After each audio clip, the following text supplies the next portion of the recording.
Hello everyone.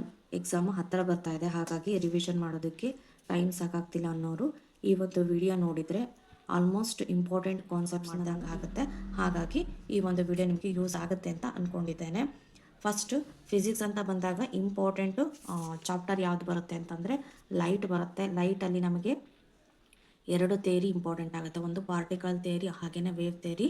Particle ಥಿಯರಿಯಲ್ಲಿ NCERT ಪ್ರಕಾರ ನಮಗೆ ಎರಡು ಬರುತ್ತೆ. ಯಾವುದ್ಯಾವುದು ಅಂತಂದರೆ ರಿಫ್ಲೆಕ್ಷನ್ನು ಮತ್ತು ರಿಫ್ರ್ಯಾಕ್ಷನ್ನು.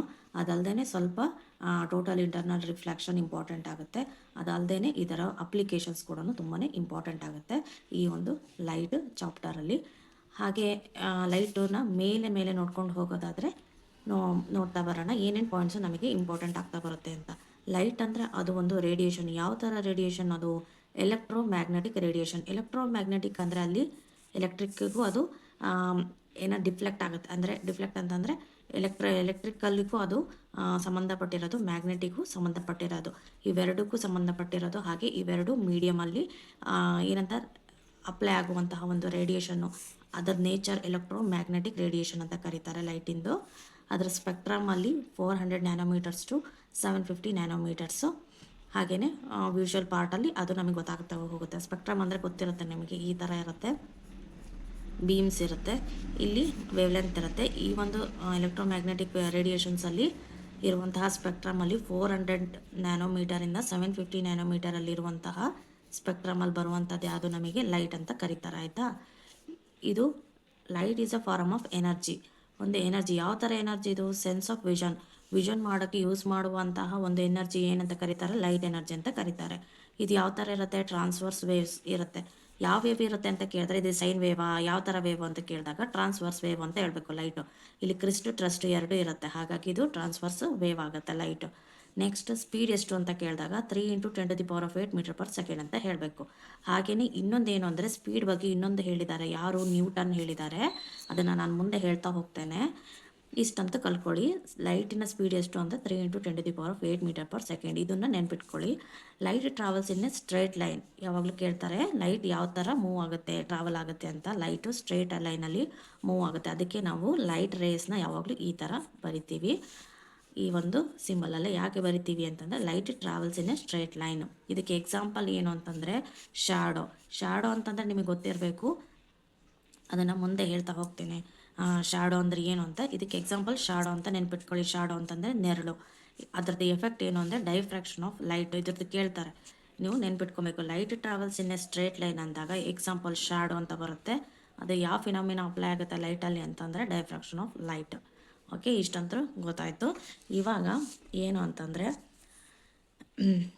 ಒಂದು ಆಬ್ಜೆಕ್ಟ್ಗಳಾದ ಮೇಲೆ ನಾವು ಒಂದು ಅರ್ಥ ಮಾಡ್ಕೊಂಬಿಡೋಣ. ಯಾವ ಥರ ಆಬ್ಜೆಕ್ಟ್ ಇರುತ್ತೆ ಅಂತ ನೋಡ್ತಾ ಹೋಗೋಣ. ಆಬ್ಜೆಕ್ಟ್ ಅಂತಂದರೆ ಲೈಟ್ ಒಂದು ಆಬ್ಜೆಕ್ಟ್ ಮೇಲೆ ಪಾಸ್ ಆಗಿದೆ ಅಂದಾಗ ಲೈಟು ಯಾವ ಆಬ್ಜೆಕ್ಟಲ್ಲಿ ಯಾವ ಥರ ಪ್ರಾಪರ್ಟಿನ ಅದು ಬಿಂಬಿಸುತ್ತೆ ಅಂತ ನೋಡ್ತಾ ಹೋಗೋಣ. ಫಸ್ಟು ಟ್ರಾನ್ಸ್ಪರೆಂಟ್ ಆಬ್ಜೆಕ್ಟ್ಸನ್ನು ನಾವು ನೋಡ್ತಾ ಹೋಗೋಣ. ಟ್ರಾನ್ಸ್ಪರೆಂಟ್ ಅಂದರೆ ಗೊತ್ತಿರುತ್ತೆ ನಿಮಗೆ, ಗ್ಲಾಸು, ವಾಟರ್, ಇವೆಲ್ಲ ಟ್ರಾನ್ಸ್ಪರೆಂಟ್ ಆಬ್ಜೆಕ್ಟು. ಲೈಟು ಟ್ರಾನ್ಸ್ಪರೆಂಟ್ ಆಬ್ಜೆಕ್ಟಲ್ಲಿ ಆರಾಮಾಗಿ ಏನಾಗುತ್ತೆ, ಪ್ರೊಪಗೇಟ್ ಆಗುತ್ತೆ.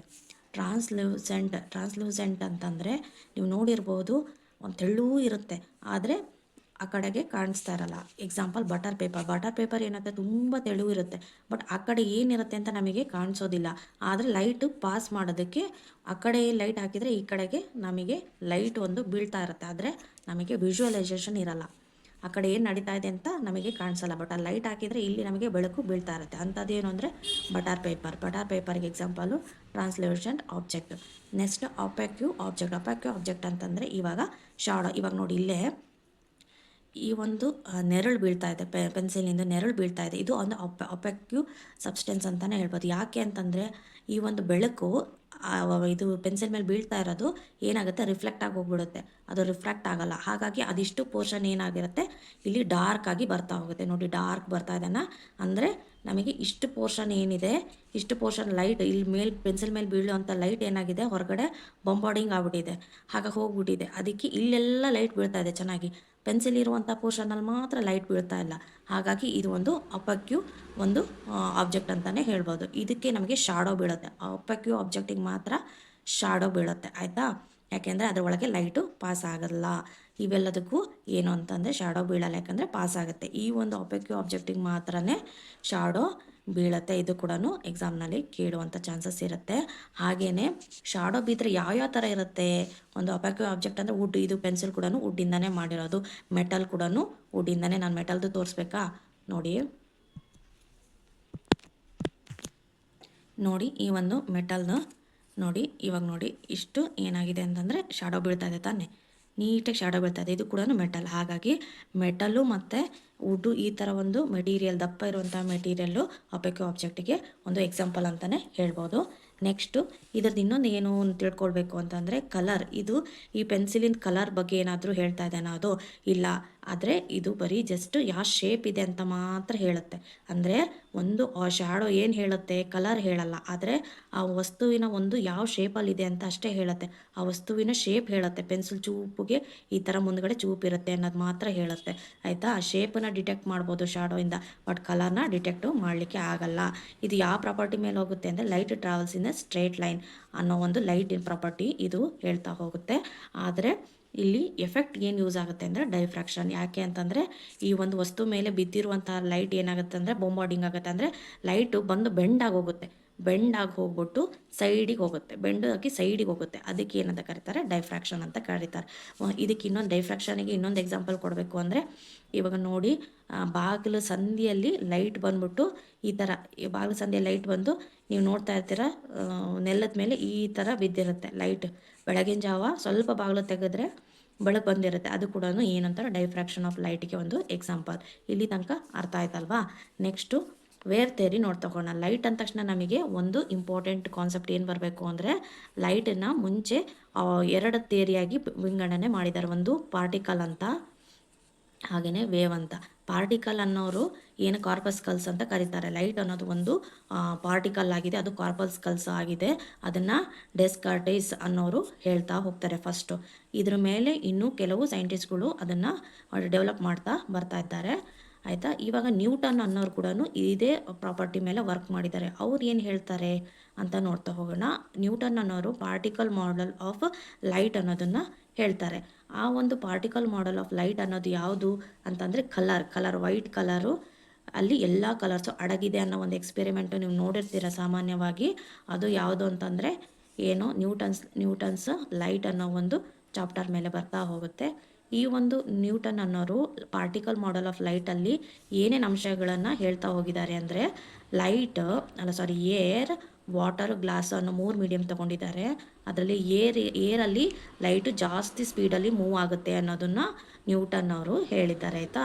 Comparatively water and glass, water ಗ್ಲಾಸ್ಗೆ ಕಂಪೇರ್ ಮಾಡಿದ್ರೆ ಏರಲ್ಲಿ, ಗಾಳಿಯಲ್ಲಿ ಲೈಟು ತುಂಬ ಸ್ಪೀಡಾಗಿ ಹೋಗುತ್ತೆ ಅಂತ ಹೇಳಿದ್ದಾರೆ. ಹಾಗೆಯೇ colour observed due to a thin film of oil on water. ಇವಾಗ ನೀರಲ್ಲಿ ಆಯಿಲ್ ಬಿದ್ದಾಗ ನಮಗೆ ಸಣ್ಣದು ಏನಾಗುತ್ತೆ ಅಂತಂದರೆ ಒಂದು ಡಿಫ್ರೆನ್ಸ್ ಕಾಣುತ್ತೆ. ಇಲ್ಲ ಅಂತಂದರೆ ಎಕ್ಸಾಂಪಲ್, ಈಗ ಮಳೆಗಾಲದಲ್ಲಿ ರೋಡಲ್ಲಿ ಹೋಗ್ತಾ ಇರಬೇಕಾದ್ರೆ ನೀರಲ್ಲಿ ಪೆಟ್ರೋಲ್ ಬಿದ್ದೋಗಿರುತ್ತೆ, ಅದು ಕೂಡ ಈ ಒಂದು ಪ್ರಿನ್ಸಿಪಲಲ್ಲೇ ಬರುತ್ತೆ. ಪಾರ್ಷಿಯಲಿ ರಿಫ್ಲೆಕ್ಷನ್ ಆಫ್ ಲೈಟ್ ಏನಾಗುತ್ತೆ, ಅಲ್ಲಿ ಅರ್ಧ ರಿಫ್ಲೆಕ್ಷನ್ ಆಗಿ ಲೈಟ್ ಆಗಿರೋದ್ರಿಂದ ನಮಗೆ ಅಲ್ಲಿ ಅರ್ಧಂಬರ್ಧ ವೆರೈಟಿ ಕಲರ್ಗಳು ಕಾಣಿಸ್ತಾ ಇರ್ತಾವೆ, ಆಯಿತಾ? ಇಲ್ಲಿ ತನಕ ಅರ್ಥ ಆಗಿದೆ. ನೆಕ್ಸ್ಟ್ ಏನು ಅಂತಂದರೆ ವೇವ್ ಥಿಯರಿ. ಇಲ್ಲಿ ತನಕ ಪಾರ್ಟಿಕಲ್ ಥಿಯರಿ NCERTಯಲ್ಲಿ ಕೊಟ್ಟಿರುವಂತಹ ಮುಖ್ಯವಾದ ಅಂಶಗಳು ಆಗಿದೆ. ನೆಕ್ಸ್ಟು ವೇವ್ ಥಿಯರಿಗೆ ಹೋಗೋಣ. ವೇವ್ ಥಿಯರಿ ಲೈಟ್ ಬಗ್ಗೆ ಏನೇನು ಹೇಳುತ್ತೆ ಅಂತ. ವೇವ್ ಥಿಯರಿಯಲ್ಲಿ ನಮಗೆ ತುಂಬ ಫಿನಾಮಿನಗಳು ಇದ್ದಾವೆ. ಅದರಲ್ಲಿ ತುಂಬ ಇಂಪಾರ್ಟೆಂಟು ಅಂತಂದರೆ ಒಂದು ರಿಫ್ಲೆಕ್ಷನು, ರಿಫ್ರಾಕ್ಷನು, ಮತ್ತು ಇನ್ನೊಂದೇನು ಅಂತಂದರೆ ಈ ಒಂದು NCERTಯಲ್ಲಿ ಕೊಟ್ಟಿರುವಂತಹ ಒಂದು ಇಂಪಾರ್ಟೆಂಟ್ ಅಂದರೆ ಟೋಟಲ್ ಇಂಟರ್ನಲ್ ರಿಫ್ಲೆಕ್ಷನ್ ಬಗ್ಗೆ ನಾವು ತಿಳ್ಕೊಳ್ಳೋಣ. ಫಸ್ಟು ರಿಫ್ಲೆಕ್ಷನ್ ಅಂದ್ರೇನು, ರಿಫ್ರಾಕ್ಷನ್ ಅಂದ್ರೇನು ಅಂತ ನೋಡೋಣ. ರಿಫ್ಲೆಕ್ಷನ್ ಅಂತಂದರೆ ಒಂದೇ ಮೀಡಿಯಮಲ್ಲಿ 2 ರೇಗಳು ಕೂಡ ಇರುವಂಥದ್ದು ರಿಫ್ಲೆಕ್ಷನ್. ಅಂದರೆ ಒಂದು ರೇ ಬಂದಿರುತ್ತೆ, ಇನ್ಸಿಡೆಂಟ್ ರೇ ಬಂದು ಒಂದು ಸರ್ಫೇಸ್ ಮೇಲೆ ಬಿದ್ದು ಮತ್ತೆ ಅದು ಬೊಂಬಾರ್ಡಿಂಗ್ ಆಗುತ್ತೆ. ಬೊಂಬಾರ್ಡಿಂಗ್ ಅಂದರೆ ಪುಟಿಯೋದು ಅದೇ ಒಂದು ಮೀಡಿಯಮಲ್ಲೇ ಪುಟ್ಟದು ಹೋಗುತ್ತೆ. ಅದಕ್ಕೆ ಏನಂತ ಕರೀತಾರೆ? ಬೊಂಬಾರ್ಡಿಂಗ್ ಅಂತ ಕರೀತಾರೆ. ಇವಾಗ ಇದು ಒಂದು ಸರ್ಫೇಸ್ ಅಂದ್ಕೊಳ್ಳಿ, ಇಲ್ಲಿಂದ ರೇ ಬಿತ್ತು, ಇಲ್ಲಿಂದ ಇವಾಗ ನೋಡಿ ನಾನು ಏನು ಈ ಎಕ್ಸಾಂಪಲ್ ತೋರಿಸ್ತೀನಿ. ಇದು ನಿಮ್ಮ ಸರ್ಫೇಸ್ ಅಂದ್ಕೊಳ್ಳಿ, ಈ ಒಂದು ಪೆನ್ಸಿಲು. ಇವಾಗ ಏನು ಮಾಡ್ತೀನಿ, ಹಿಂಗೆ ಬೀಳ್ತದೆ. ಅದು ಹಿಂಗೆ ಬಿದ್ದಾಗ ಮತ್ತೆ ಹಿಂಗೆ ಬಿತ್ತು, ಮತ್ತು ಅದೇ ಮೀಡಿಯಮಲ್ಲಿ ಒಳಗೆ ಆ ಕಡೆ ಹೋಗಲಿಲ್ಲ, ಹಿಂಗೆ ಬಿತ್ತು ಹಿಂಗೆ ಬಂತು, ಇದೇ ಮೀಡಿಯಮಲ್ಲೇ ಬಂತು. ಅದಕ್ಕೆ ರಿಫ್ಲೆಕ್ಟ್ ಅಂತ ಕರೀತಾರೆ. ಹಿಂಗೆ ಬಿತ್ತು ಹಿಂಗೆ ಬರೋದಕ್ಕೆ ರಿಫ್ಲೆಕ್ಟ್ ಅಂತ ಕರೀತಾರೆ. ಬೊಂಬಾರ್ಡಿಂಗ್. ಹಿಂಗೆ ಬಾಲ್ ಇರುತ್ತೆ, ಗೋಡೆಗೆ ಬಾಲ್ ಹೊಡೆದಾಗ ಅದು ವಾಪಸ್ ಬರುತ್ತೆ ತಾನೇ, ಅದು ಕೂಡ ರಿಫ್ಲೆಕ್ಟಿಂಗ್ ಅಂತ ಒಂದು ಎಕ್ಸಾಂಪಲು. ಹಾಗೆ ನೀವು ಅದೇ ಮೀಡಿಯಮಲ್ಲೇ ಬರೋದಕ್ಕೆ ರಿಫ್ಲೆಕ್ಟಿಂಗ್. ನೀವು ಬಾಲ್ ಬಿಟ್ಟು ಇನ್ನೊಂದು ಕಡೆ ಮೀಡಿಯಮಿಗೆ ಹೋದರೆ ಇನ್ನೊಂದು ಆ ಕಡೆ ಗೋಡೆಗೆ ಹೋಗುತ್ತಾ? ಅದು ಹೋಗಲ್ಲ. ಆ ಗೋಡೆಗೆ ಹೋದ್ರೆ ಅದು ರಿಫ್ರಾಕ್ಷನ್. ಎರಡಕ್ಕೂ ಅರ್ಥ ಬೇರೆ ಬೇರೆ ಎಕ್ಸಾಂಪಲ್ಲು ಕೊಟ್ಟಿದ್ದೀನಿ ನಾನು. ನೀವು ಬಾಲು ಗೋಡೆಗೆ ಎಸ್ದಾಗ ನಿಮ್ಮ ಕಡೆಗೆ ಅದು ಬಂತು ವಾಪಸ್ ಅಂದರೆ ಅದು ರಿಫ್ಲೆಕ್ಷನ್ನು. ಅದೇ ಆ ಕಡೆ ಗೋಡೆಯಿಂದ ಆಚೆ ಕಡೆ ಹೋದರೆ ರಿಫ್ಲೆಕ್ಷನ್. ಸಿಂಪಲಾಗಿ ನಾನು ಎರಡಕ್ಕೂ ವ್ಯತ್ಯಾಸ ಹೇಳಿದ್ದೀನಿ. ಇವಾಗ ರಿಫ್ಲೆಕ್ಷನ್ ಅಂತಂದರೆ ಗೊತ್ತಿರುತ್ತೆ ನಿಮಗೆ, ಎರಡೂ ರೇ ಒಂದೇ ಕಡೆಗೆ ಬೌನ್ಸ್ ಆಗಿ ಬರುವಂಥದ್ದು ಅಂದಾಗ ಅಲ್ಲಿ ಏನು ಕಂಡೀಷನ್ ಇರಬೇಕು? ಇನ್ಸಿಡೆಂಟ್ ರೇ ಮತ್ತು ರಿಫ್ರಾಕ್ಟೆಡ್ ರೇ ಎರಡೂ ಈಕ್ವಲ್ ಆಗಿರಬೇಕು. ಆಮೇಲೆ ಏನಂತಂದರೆ angle of 0 is equal to angle of 90 ಅಂತಂದರೆ ಆಬ್ಜೆಕ್ಟ್ ಇಲ್ಲಿ ಇರುತ್ತಲ್ಲ, ಇಲ್ಲಿ ಆಬ್ಜೆಕ್ಟ್ ಇಲ್ಲಿ ಆ್ಯಂಗಲ್ ಫಾರ್ಮ್ ಆಗಿರುತ್ತಲ್ಲ, ಆ್ಯಂಗಲ್ ಓ ಫಾರ್ಮ್ ಆಗಿರುತ್ತಲ್ವ, ಇಲ್ಲಿ ಏನು 90 ಡಿಗ್ರಿ ಆಗಿರಬೇಕು ನಮಗೆ ಅಂತ ಹೇಳ್ತಾರೆ ಅವರು. ಆಯಿತಾ? ರಿಫ್ಲೆಕ್ಷನಲ್ಲಿ ನಮಗೆ 4 ಥರ ಡಿವೈಡ್ ಆಗುತ್ತೆ. ಏನೇನು ಕಂಡೀಷನ್ಸ್ ಬರುತ್ತೆ, ಕೇಸಸ್ ಬರುತ್ತೆ, 4 ಥರ ಕೇಸಸ್ ಬರುತ್ತೆ. ಅದರಲ್ಲಿ ತುಂಬ ಇಂಪಾರ್ಟೆಂಟ್ ಯಾವುದು ಅಂದರೆ 2 ಪ್ಯಾರಲಲ್ ಪ್ಲೇನ್ ಮಿರರ್ಸ್. ನೀವು ಪ್ಲೇನ್ ಮಿರರ್ಸ್ ಅಂತಂದರೆ ಫಸ್ಟು ಕಲ್ತ್ಕೊಂಡ್ರೆ ಆವಾಗ ಗೊತ್ತಾಗುತ್ತೆ ಏನು ಅಂತ. 2 ಪ್ಲೇನ್ ಮಿರರು ಅಂತಂದರೆ ಕನ್ನಡಿ ಇರುತ್ತಲ್ಲ, 2 ಕನ್ನಡಿ ಪ್ಯಾರಲಲ್ ಆಗಿಟ್ಟರೆ ಅಲ್ಲಿ ರಿಫ್ಲೆಕ್ಷನ್ ಬರುತ್ತೆ. ಅಲ್ಲಿ ಟೋಟಲ್ ಇಂಟರ್ನಲ್ ರಿಫ್ಲೆಕ್ಷನ್ ಅಂತ ಒಂದು ಬರುತ್ತೆ. ಅಂದರೆ ಬಂದಿರುವಂತಹ ಲೈನ್ ಒಂದೇ ಒಂದರೆ ಸುಮಾರು ರಿಫ್ಲೆಕ್ಷನ್ ತೊಗೊಂಡು ಮುಂದಕ್ಕೆ ಹೋಗ್ತಾ ಇರುತ್ತೆ. ಅದಕ್ಕೆ ಏನಂತ ಕರೀತಾರೆ? Total parallel. ಈ ಒಂದು ಕೇಸಸ್ ಬರ್ತಾವೆ ರಿಫ್ಲೆಕ್ಷನಲ್ಲಿ. ಈ ಒಂದು ಕೇಸಸ್ ಬರುತ್ತೆ ಅಂದರೆ ಒಂದು ರೇ ಒಂದು ಪ್ಯಾರಲಲ್ ಆಗಿರುವಂತಹ ಮೀಡಿಯಮ್ ಮೇಲೆ ಇಟ್ಟು ಅಂದರೆ ಅಲ್ಲಿ ಟೋಟಲ್ ಆಗಿ ರಿಫ್ಲೆಕ್ಷನ್ ಆಗ್ತಾ ಹೋಗುತ್ತೆ. ಇನ್ನೊಂದೇನು ಯಾವ ಕಂಡೀಷನಲ್ಲಿ ರಿಫ್ಲೆಕ್ಷನ್ ಆಗುತ್ತೆ ಅಂದರೆ, ನಾನು ಆವಾಗಲೇ ಹೇಳಿದೆ, ಓ ಅನ್ನೋದು ಒಂದು ಪಾಯಿಂಟಲ್ಲಿ ಆ್ಯಂಗಲಲ್ಲಿ 90 ಡಿಗ್ರಿ ಕಟ್ ಆಯಿತು ಅಂದಾಗ ನಿಮಗೆ ಏನಾಗುತ್ತೆ? ರಿಫ್ಲೆಕ್ಷನ್ ಬರುತ್ತೆ ಅಂತ. ಇಲ್ಲಿ ನಾವು ಇದನ್ನು ಕೂಡ ಕೇಳ್ತಾರೆ.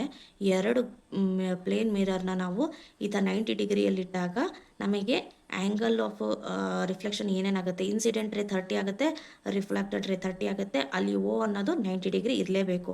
ಆಯಿತಾ? ಕಂಡೀಷನ್ ಅಂತಂದರೆ ನಮಗೆ ಓ ಅನ್ನೋದು 90 ಡಿಗ್ರಿ ಇರಬೇಕು, ಮತ್ತು ಆ್ಯಂಗಲ್ ಆಫ್ ಇನ್ಸಿಡೆನ್ಸ್ ಮತ್ತು ಆ್ಯಂಗಲ್ ಆಫ್ ರಿಫ್ಲೆಕ್ಷನು ಸಮ ಇರಬೇಕು. ಇಲ್ಲಿ 30 ಡಿಗ್ರಿ ಸಮ ಇದೆ, ಇಲ್ಲಿ ಓ ಅನ್ನೋದು 90 ಡಿಗ್ರಿ ಆಗಿದೆ. ಆವಾಗ ಆ್ಯಂಗಲ್ ಆಫ್ ರಿಫ್ಲೆಕ್ಷನ್ ಅಪ್ಲೈ ಆಗಿದೆ ಅಂತ ಅರ್ಥ. 2 ಪ್ಲೇನ್ ಮಿರರು ಪರ್ಪೆಂಡಿಕ್ಯುಲರ್ ಆಗಿ ಇಟ್ಟಾಗ.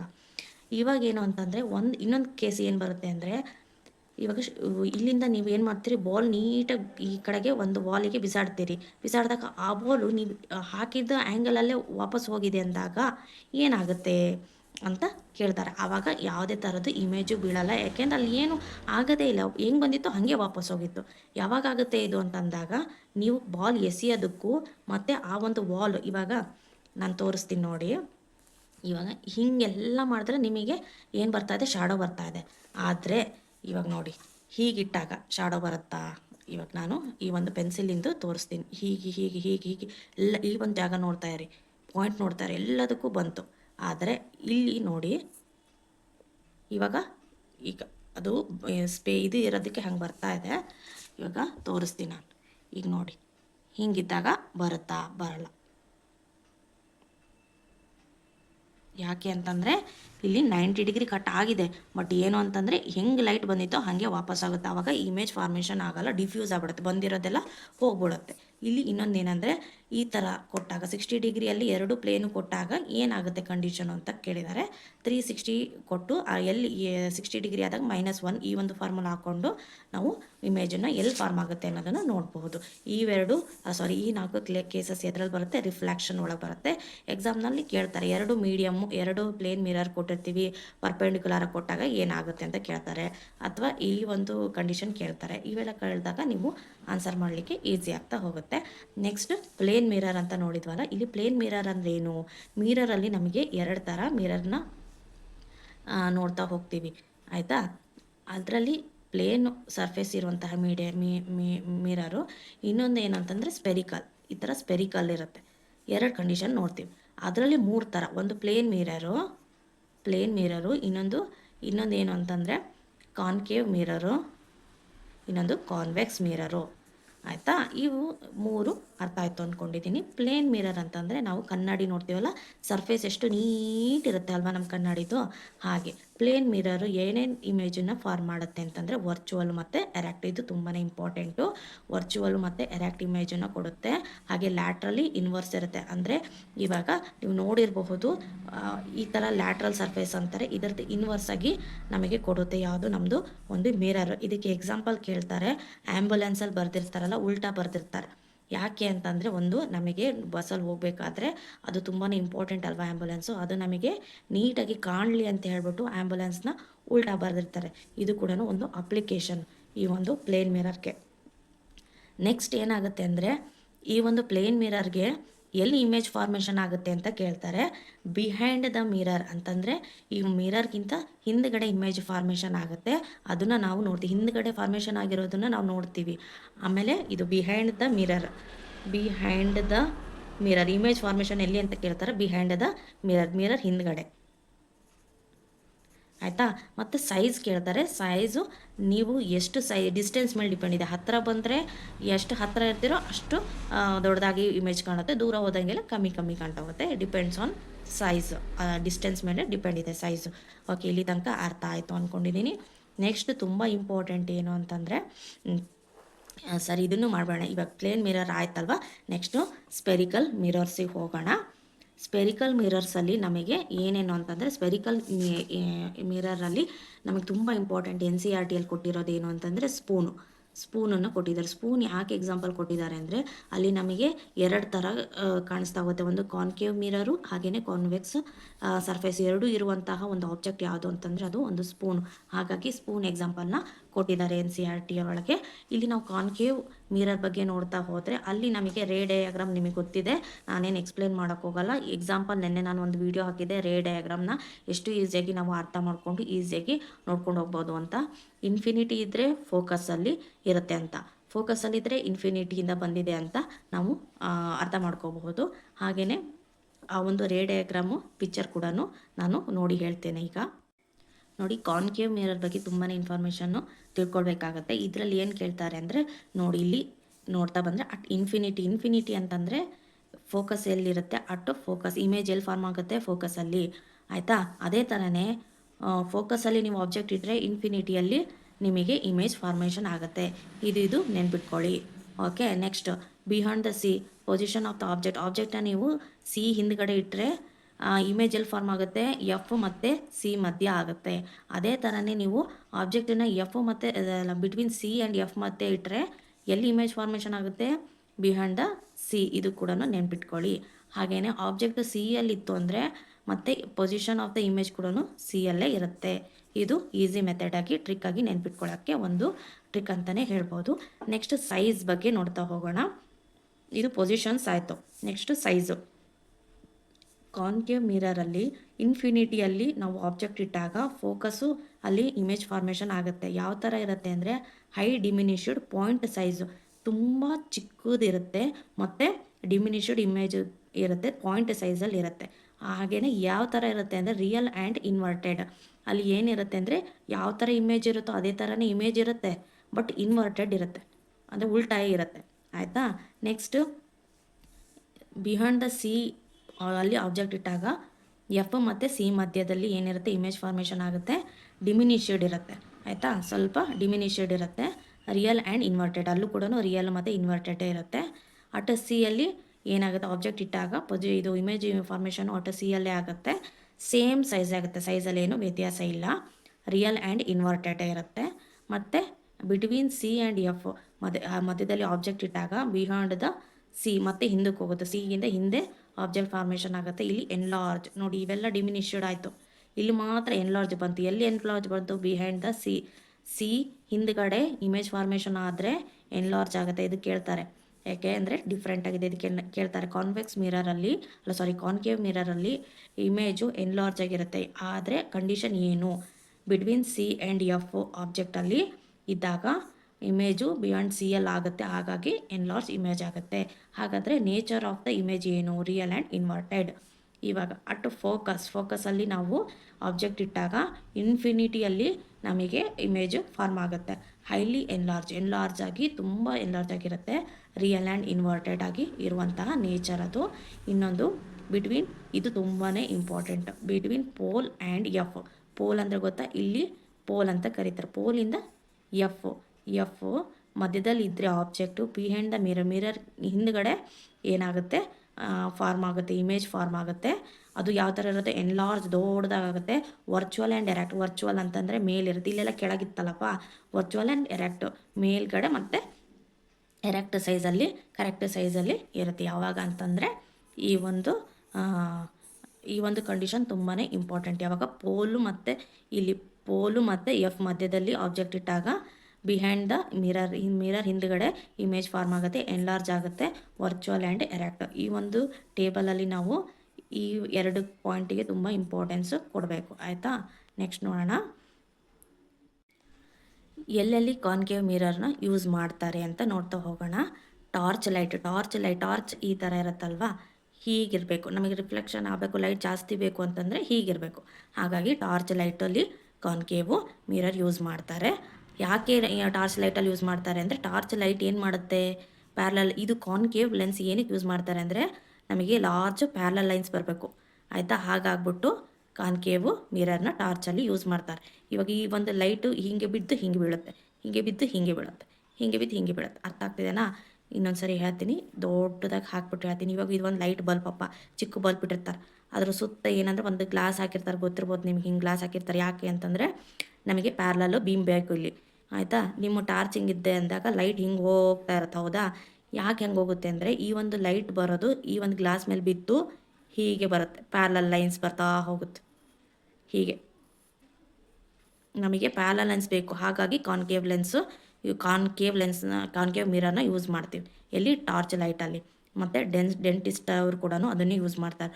ಸೋಲಾರ್ ಫರ್ನೆಸ್ ಕೂಡ ಈ ಒಂದು ಕಾನ್ಕೇವ್ ಮಿರರ್ನ ಯೂಸ್ ಮಾಡ್ತಾರೆ. ಯಾಕೆ ಅಂತಂದರೆ, ಅಲ್ಲಿ ಒಂದೇ ಕಡೆಗೆ ಲೈಟ್ ಕಾನ್ಸಂಟ್ರೇಟ್ ಮಾಡಿ ಹೀಟನ್ನು ಪ್ರೊಡ್ಯೂಸ್ ಮಾಡೋದಕ್ಕೆ ಏನು ಮಾಡ್ತಾರೆ ಅಂತಂದರೆ, ಸೋಲಾರ್ ಫರ್ನೆಸ್ಸಲ್ಲಿ ಏನು ಮಾಡ್ತಾರೆ, ಕಾನ್ಕೇವ್ ಮಿರರ್ನ ಯೂಸ್ ಮಾಡ್ತಾರೆ. ಇವಾಗಲ್ಲ, ಮುಂಚೆ ಫರ್ನೆಸ್ಗಳಲ್ಲೆಲ್ಲ ಅದೇ ಇರ್ತಾಯಿತ್ತು. ಇವಾಗ ಮೆಥಡ್ ಚೇಂಜ್ ಮಾಡಿದ್ದಾರೆ. ಆವಾಗ ಸೋಲಾರ್ ಫರ್ನೆಸ್ಸಲ್ಲೆಲ್ಲ ಅದೇ ಇತ್ತು. ಸರ್ಚಿಂಗ್ ಲೈಟ್ ಕೊಡಲು ಅದನ್ನೇ ಯೂಸ್ ಮಾಡ್ತಾರೆ. ವೆಹಿಕಲ್ ಹೆಡ್ಲೈಟ್ ಕಾರಿನ ಹೆಡ್ಲೈಟ್ಗಳಿರುತ್ತಲ್ಲ, ಕಾರಿನ ಹೆಡ್ಲೈಟಲ್ಲಿ ಕೂಡ ನಮಗೆ ಈ ಒಂದು ಕಾರಿನ ಹೆಡ್ಲೈಟ್ಗಳಲ್ಲಿ ಒಂದು ಹಿಂಗೆ ಹಾಕಿರ್ತಾರೆ, ಬಲ್ಬ್ ಇರುತ್ತೆ. ಇಲ್ಲಿ ಏನು ಟಾರ್ಚಿಗೆ ಹಾಕಿರ್ತಾರೆ ಹಾಗೆ ಹಾಕಿರ್ತಾರೆ ಇಲ್ಲಿ.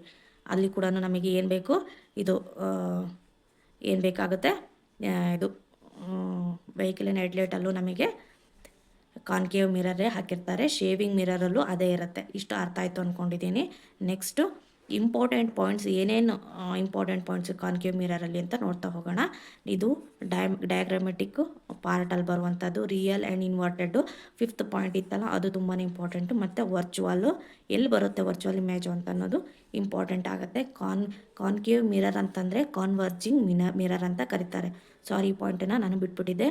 ಕನ್ವರ್ಜಿಂಗ್ ಮಿರರ್ ಅಂತ ಕರೀತಾರೆ. ಅಂದರೆ ಇದು ಕನ್ವರ್ಜ್ ಆಗುತ್ತೆ. ಇವಾಗ ಮಿರರ್ ಬರುತ್ತಲ್ಲ, ಏನಾಗುತ್ತೆ, ಕನ್ವರ್ಜ್ ಆಗುತ್ತೆ. ಅಂದರೆ ಡೈವರ್ಜೆಂಟ್ ಆಗಲ್ಲ, ಕನ್ವರ್ಜ್ ಆಗುತ್ತೆ. ಹಾಗಾಗಿ ಕನ್ವರ್ಜಿಂಗ್ ಮಿರರ್. ಡೈವರ್ಟ್ ಆಗಲ್ಲ, ಕನ್ವರ್ಜ್ ಆಗುತ್ತೆ. Next law of reflection phenomena ಈ ಒಂದು ಕಾನ್ಕೇವಲ್ ಆಗುತ್ತೆ. ಹಾಗಾಗಿ ನಮಗೆ ಪ್ಯಾರಲಲ್ ಲೈನ್ಸು ಜಾಸ್ತಿ ಸಿಗೋಕ್ಕೆ ಕಾರಣ ಏನು ಅಂತಂದರೆ ಲಾ ಆಫ್ ರಿಫ್ಲೆಕ್ಷನ್ನು. ಮತ್ತು virtual and real inverted both. ಈ ಒಂದು ಕಾನ್ಕೇವಲ್ಲಿ ನಾವು 2 ಥರ ಇಮೇಜನ್ನು ನೋಡಿದ್ವಿ. ಯಾವ ಥರ? ವರ್ಚುವಲ್ಲು ಮತ್ತು ರಿಯಲ್, ಎರಡೂ ಥರದ್ದು ನಾವು ಇಮೇಜನ್ನು ಎಲ್ಲಿ ನೋಡಿದ್ವಿ, ಮತ್ತು ಇನ್ವರ್ಟೆಡ್ ಇಮೇಜ್ ಎಲ್ಲಿ ನೋಡಿದ್ವಿ ಅಂದರೆ ಈ ಒಂದು ಕಾನ್ಕೇವ್ ಮಿರರಲ್ಲಿ. ಹಾಗೆಯೇ ಆ ಒಂದು ಕಂಡೀಷನ್ ಯಾವುದು ಅಂತಂದರೆ ಫೋಕಸಲ್ಲಿ ಮತ್ತು ನಮಗೆ ಪೋಲಲ್ಲಿ ಇರುವಂತಹ ಕಂಡೀಷನ್ನು ನೋಟ್ ಮಾಡಿ ಇಟ್ಕೊಬೇಕು. ನಾನು ಅವಾಗಲೇ ಹೇಳಿದ್ನಲ್ಲ, ಆ ಒಂದು ಕಂಡೀಷನ್ನು ನೋಟ್ ಮಾಡಿ ಇಟ್ಕೊಳ್ಳಿ, ತುಂಬಾ ಇಂಪಾರ್ಟೆಂಟು ಇವೆರಡು ಕಂಡೀಷನು. ನೆಕ್ಸ್ಟ್ ನೋಡ್ತಾ ಹೋಗೋಣ ಕಾನ್ವೆಕ್ಸ್ ಲೆನ್ಸ್ ಬಗ್ಗೆ. ಕಾನ್ವೆಕ್ಸ್ ಮಿರರ್ ಅಂತಂದರೆ ಏನು ಮಾಡ್ತಾರೆ ಅಂದರೆ, ಹೊರಗಡೆ ಸರ್ಫೇಸು ನಮಗೆ ಏನಿರುತ್ತೆ ಅಂತಂದರೆ, ಈ ಒಂದು ಕಾನ್ವೆಕ್ಸ್ ಅಂದ್ಕೊಳ್ಳಿ, ಹೊರಗಡೆ ಸರ್ಫೇಸು ಶೈನಿಯಲ್ಲಿರುತ್ತೆ. ಇದು ಏನು ಅಂತಂದರೆ ಸಿಲಿಕಾನ್ ಬ್ರೋಮೈಡ್ ಹಾಕಿ ಒಟ್ಟಿಗೆ ಏನಂತ, ಇದು ನಮಗೆ ರಿಫ್ಲೆಕ್ಟಿಂಗ್ ಸರ್ಫೇಸ್ ಇರುತ್ತೆ. ಆಯಿತಾ? ರೇ ಬಂದು ಈ ಥರ ಬಂದು ಡೈಫ್ರಾಕ್ಟ್ ಆಗ್ತಾ ಹೋಗುತ್ತೆ, ಡೈವರ್ಜೆಂಟ್ ಆಗುತ್ತೆ. ಆಯಿತಾ? ಇದ್ರದ್ದು ರೇ ಡಯಾಗ್ರಾಮ್ ನೋಡ್ಕೊಳ್ಳಿ. ಇದು ಕಾನ್ವೆಕ್ಸ್ ಮಿರರಲ್ಲಿ ವರ್ಚುವಲ್ ಆ್ಯಂಡ್ ಎರೆಕ್ಟ್ ಇಮೇಜ್ ಕೊಡುತ್ತೆ. ಹಾಗೆಯೇ ಡಿಮಿನಿಷ್ಡ್ ಮತ್ತು ಸ್ಮಾಲ್ ಇಮೇಜು ಕೊಡ್ತಾ ಹೋಗುತ್ತೆ. ಯಾವುದು? Convex mirror. ಹಾಗಾದರೆ ಇಲ್ಲಿ ಏನೇನು ಯೂಸ್ ಆಗುತ್ತೆ, ಎಲ್ಲಿ ಯೂಸ್ ಮಾಡ್ತೀವಿ ಕಾನ್ವೆಕ್ಸ್ ಮಿರರು ಅಂತ ಅಂದಾಗ, ರೇರರ್ ವ್ಯೂ ಅಂತಲೇ ಹೇಳ್ತಾರೆ ಈ ಒಂದು ಕಾನ್ವೆಕ್ಸ್ ಮಿರರಿಗೆ. ಯಾಕೆ ಅಂತಂದರೆ, ಇದನ್ನು ನಾವು ರೇರರ್ ಮಿರರ್ ಆಗಿ ಎಲ್ಲಿ ಯೂಸ್ ಮಾಡ್ತೀವಿ, ಕಾರ್ಗಳಲ್ಲಿ ನೋಡ್ತಿದ್ದೀರಿ, ವಿಂಗ್ಸ್ ಮಿರರ್ ಅಂತ ಕರೀತಾರೆ. ವಿಂಗ್ಸ್ ಮಿರರ್ ಅಂದರೆ ಕಾರ್ ಸೈಡಿಗೆ ಇರ್ತದೆ, ಗೊತ್ತಾ? ನಿಮ್ಮ ಮನೆಯಲ್ಲಿ ಯಾರಾದರೂ ಕಾರ್ ಓಡಿಸೋರಿಗೆ ಗೊತ್ತಿರುತ್ತೆ, ಆ ಸೈಡ್ ಮಿರರ್ ಸ್ವಲ್ಪ ಸರಿ ಮಾಡಿ, ನಾನು ಹಿಂದ್ಗಡೆ ಕಾಣಿಸ್ತಿಲ್ಲ ಅಂತಾರೆ. ಅಂದರೆ ಹಿಂದ್ಗಡೆ ಬರುವಂತಹ ವೆಹಿಕಲ್ನ ನೋಡಲಿಕ್ಕೆ ಸೈಡ್ ಮಿರರ್ನ ಯೂಸ್ ಮಾಡ್ತಾರೆ. ಆ ಒಂದು ಸೈಡ್ ಮಿರರಲ್ಲಿ ಕಾನ್ವೆಕ್ಸ್ ಮಿರರ್ನ ಹಾಕಿರ್ತಾರೆ. ಯಾಕೆ ಕಾನ್ವೆಕ್ಸ್ ಮಿರರ್ನ ಹಾಕಿರ್ತಾರೆ ಅಂದರೆ, ನಮಗೆ ಇಲ್ಲಿ ಏರಿಯಾ ಬೇಕಲ್ಲ, ನಮಗೆ ಜಾಸ್ತಿ ಏರಿಯಾ ಕವರ್ ಆಗುತ್ತೆ, ವೈಡ್ ಏರಿಯಾ ಕವರ್ ಆಗುತ್ತೆ. ಆಯಿತಾ. ನಮಗೆ ಒಂದು ಆಬ್ಜೆಕ್ಟ್ ಚಿಕ್ಕದಾಗಿ ಕಂಡಿರ್ಬೋದು, ಬಟ್ ಏರಿಯಾ ಏನಾಗುತ್ತೆ, ಜಾಸ್ತಿ ಏರಿಯಾ ಕವರ್ ಆಗಿರುತ್ತೆ. ಹಾಗಾಗಿ ವಿಂಗ್ಸ್ ಮಿರರ್ ಆಗಿ ಈ ಒಂದು ರೇರರ್ ಕಾನ್ವೆಕ್ಸ್ ಮಿರರ್ನ ಯೂಸ್ ಮಾಡ್ತಾರೆ. ಇನ್ನೂ ಏನೂ ಡೌಟ್ ಇಲ್ಲ ಅಂತ ಅಂದ್ಕೊಂಡಿದ್ದೀನಿ.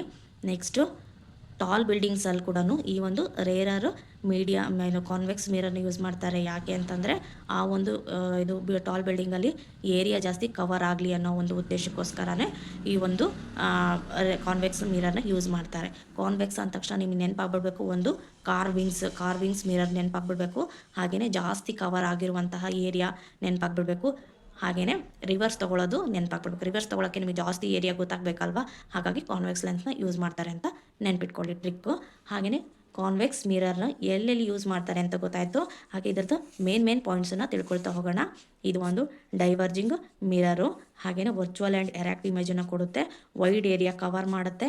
ಹಾಗೆ ಸ್ಪೂನಲ್ಲಿ ಕೂಡ ನಮಗೆ ಏನಂತಂದರೆ ಹಿಂದ್ಗಡೆ ಪಾರ್ಟ್ ಇರುತ್ತೆ, ಹಿಂದ್ಗಡೆ ಪಾರ್ಟು ಸ್ಪೂನಲ್ಲಿ ಕಾನ್ವೆಕ್ಸು ಮಿರರು ಆಗಿ ನಮಗೆ ನೋಡ್ತಾ ಹೋಗ್ಬೋದು. ಇಲ್ಲಿ ತನಕ ಅರ್ಥ ಆಗಿದೆ ಅಂತ ಅಂದ್ಕೊಂಡಿದ್ದೀನಿ. ಹಾಗೆ ಇವಾಗ ನಾವು ಮಿರರ್ ಬಗ್ಗೆ ತಿಳ್ಕೊಂಡ್ವಿ. ಇವಾಗ ಲೆನ್ಸ್ ಬಗ್ಗೆ ತಿಳ್ಕೊಳ್ಳೋಣ. ಲೆನ್ಸ್ ಅಂತ ಅಂದರೆ ಏನೂ ಇಲ್ಲ, ನಾವು ಮಿರರಲ್ಲಿ ಒಂದೇ ಒಂದು ಸರ್ಫೇಸ್ ಬಗ್ಗೆ ಓದ್ತಾ ಇರ್ತೀವಿ. ಇಲ್ಲಿ ಲೆನ್ಸಲ್ಲಿ ನಾವು ಎರಡು ಸರ್ಫೇಸನ್ನು ಇಟ್ಟಾಗ ಏನು ನಮಗೆ ಲೈಟ್ ಎಫೆಕ್ಟ್ ಕೊಡುತ್ತೆ ಅನ್ನೋದನ್ನು ನೋಡ್ತಾ ಹೋಗೋಕ್ಕೆ ಲೆನ್ಸ್ ಅನ್ನೋದು ತುಂಬಾ ಇಂಪಾರ್ಟೆಂಟ್ ಆಗುತ್ತೆ. ಇದು ಕೂಡ ರೇ ಡಯಾಗ್ರಾಮ್ ಇದೆ. ರೇ ಡಯಾಗ್ರಾಮು ಜಾಸ್ತಿ ಇಂಪಾರ್ಟೆಂಟ್ ಆಗಿ ನಮಗೆ ಈ ಒಂದು NCERTಯಲ್ಲಿ ಕೊಟ್ಟಿಲ್ಲ. ನೀವು ಜಸ್ಟ್ ನೋಡ್ಕೊಂಡು ಹೋಗೋದಾದರೆ ನೋಡ್ಕೊಂಡು ಹೋಗಿ.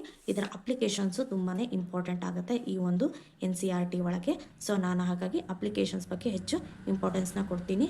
ರೇ ಡಯಾಗ್ರಾಮಲ್ಲಿ ಮಾಮೂಲಿ ಗೊತ್ತಿದೆ ಅಲ್ವಾ ನಿಮಗೆ, ಕಾನ್ವೆಕ್ಸಲ್ಲಿ 6 ಕೇಸಸ್ ಇರುತ್ತೆ. ಅದರಲ್ಲಿ 2 ಕೇಸಸ್ಸು ಅಪ್ಲೈ ಆಗುತ್ತೆ. ಒಂದು ರೇರರು ಮತ್ತು ರಿಯಲು ವರ್ಚುವಲ್ ಎರಡೂ ಬರುತ್ತೆ. ಫಿಫ್ತಲ್ಲಿ ಇಲ್ಲಿ ನೋಡಿದ್ರಲ್ಲ ಇದೇ ಪಾಯಿಂಟೇ ಇಲ್ಲೂ ಕೂಡ ಬರ್ತಾ ಹೋಗುತ್ತೆ. ಕಾನ್ವೆಕ್ಸ್ ಲೆನ್ಸಲ್ಲಿ ಕನ್ವರ್ಜಿಂಗ್ ಲೆನ್ಸ್ ಅಂತ ಕರೀತಾರೆ. ಹಾಗೆಯೇ ಇದನ್ನು ಎಲ್ಲಿ ಯೂಸ್ ಮಾಡ್ತಾರೆ ಅಂದರೆ ಮೈಕ್ರೋಸ್ಕೋಪಲ್ಲಿ ಯೂಸ್ ಮಾಡ್ತಾರೆ, ಮತ್ತು ಹೈಪರ್ ಮೆಟ್ರೋಪಿಯಾದಲ್ಲಿ ಅಲ್ಲಿ ಕಾನ್ವೆಕ್ಸ್ ಲೆನ್ಸನ್ನೇ ಯೂಸ್ ಮಾಡ್ತಾರೆ. ಯಾಕೆ ಅಂದರೆ ನಮಗೆ ಅಲ್ಲಿ ಪ್ಯಾರಲಲ್ ಲೈನ್ ಬೇಕು, ನಮಗೆ ಅಲ್ಲಿ ಝೂಮ್ ಮಾಡೋದಕ್ಕೆ ಬೇಕು, ಎಲ್ಲದಕ್ಕೂ ಬೇಕು. ಹಾಗೆ ಹೈಪರ್ ಮೆಟ್ರೋಪಿಯಾ ಅಂತಂದರೆ ಇದು ಒಂದು ಏನಂತಂದರೆ ಸೈಡೆಡ್ನೆಸ್ ಅಂತಾರಲ್ಲ ಆ ಥರ. ಹಾಗೆಯೇ ಇದು ದೂರದ್ದು ಕಾಣಲಿಕ್ಕೆ ಯೂಸ್ ಮಾಡುವಂತಹ ಒಂದು ಇದು ಅಂದರೆ ದೂರದ್ದು ನಮಗೆ ಇದು. ನೆಕ್ಸ್ಟ್ ಕಾನ್ಕೇವಲ್ಲಿ ಏನು ಯೂಸ್ ಮಾಡ್ತಾರೆ ಅಂತಂದರೆ ಇದು ಎಲ್ಲಿ ಯೂಸ್ ಮಾಡ್ತಾರೆ ಅಂದರೆ ನಿಯರ್ ಸೈಟೆಡ್ನೆಸ್ ಮಯೋಪಿಯಾದಲ್ಲಿ ಯೂಸ್ ಮಾಡ್ತಾರೆ. ಇದಕ್ಕೂ ಕೂಡ 2 ಕೇಸ್ ಇದೆ. ಒಂದು ವರ್ಚುವಲ್ ಕೇಸಲ್ಲಿ ತುಂಬ ಇಂಪಾರ್ಟೆಂಟು. ವರ್ಚುವಲ್ ಕೇಸ್ ಅಲ್ಲಿ ಏನು ಹೇಳಿದ್ದಾರೆ ಅಂತಂದರೆ ಮಿರರಲ್ಲಿ ನಮಗೆ ಕಾನ್ಕೇವ್ ಮಿರರಲ್ಲಿ 6 ಕಂಡೀಷನ್ ಬರುತ್ತೆ, ಕನ್ಫ್ಯೂಷನ್ ಮಾಡ್ಕೋಬೇಡಿ. ಆದರೆ ಈ ಲೆನ್ಸಸ್ಸಲ್ಲಿ ಏನು ಮಾಡ್ತಾರೆ ಅಂತಂದರೆ ನಮಗೆ ಕಾನ್ವೆಕ್ಸಲ್ಲಿ 6 ಕೇಸಸ್ ಬರುತ್ತೆ, ಕಾನ್ಕೇವಲ್ಲಿ ಬರೀ 2 ಕೇಸಸ್ ಬರುತ್ತೆ. ಇದು ತುಂಬಾ ಇಂಪಾರ್ಟೆಂಟ್. ಲೆನ್ಸ್ ಅಂದಾಗ ನಮಗೆ ಕಾನ್ಕೇವಲ್ಲಿ ಏನಾಗುತ್ತೆ ಅಂತಂದರೆ 2 ಕೇಸ್ ಬರುತ್ತೆ.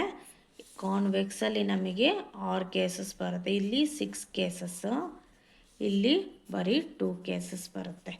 2 ಕೇಸಸಲ್ಲಿ ವರ್ಚುವಲ್ ಇಮೇಜು ತುಂಬ ಇಂಪಾರ್ಟೆಂಟು. ಕಾನ್ವೆಕ್ಸ್ ಲೆನ್ಸಲ್ಲಿ ನಮಗೆ ಇದು ಇಂಪಾರ್ಟೆಂಟ್ ಆಗುತ್ತೆ, ರಿಯಲು ಮತ್ತು ವರ್ಚುವಲ್.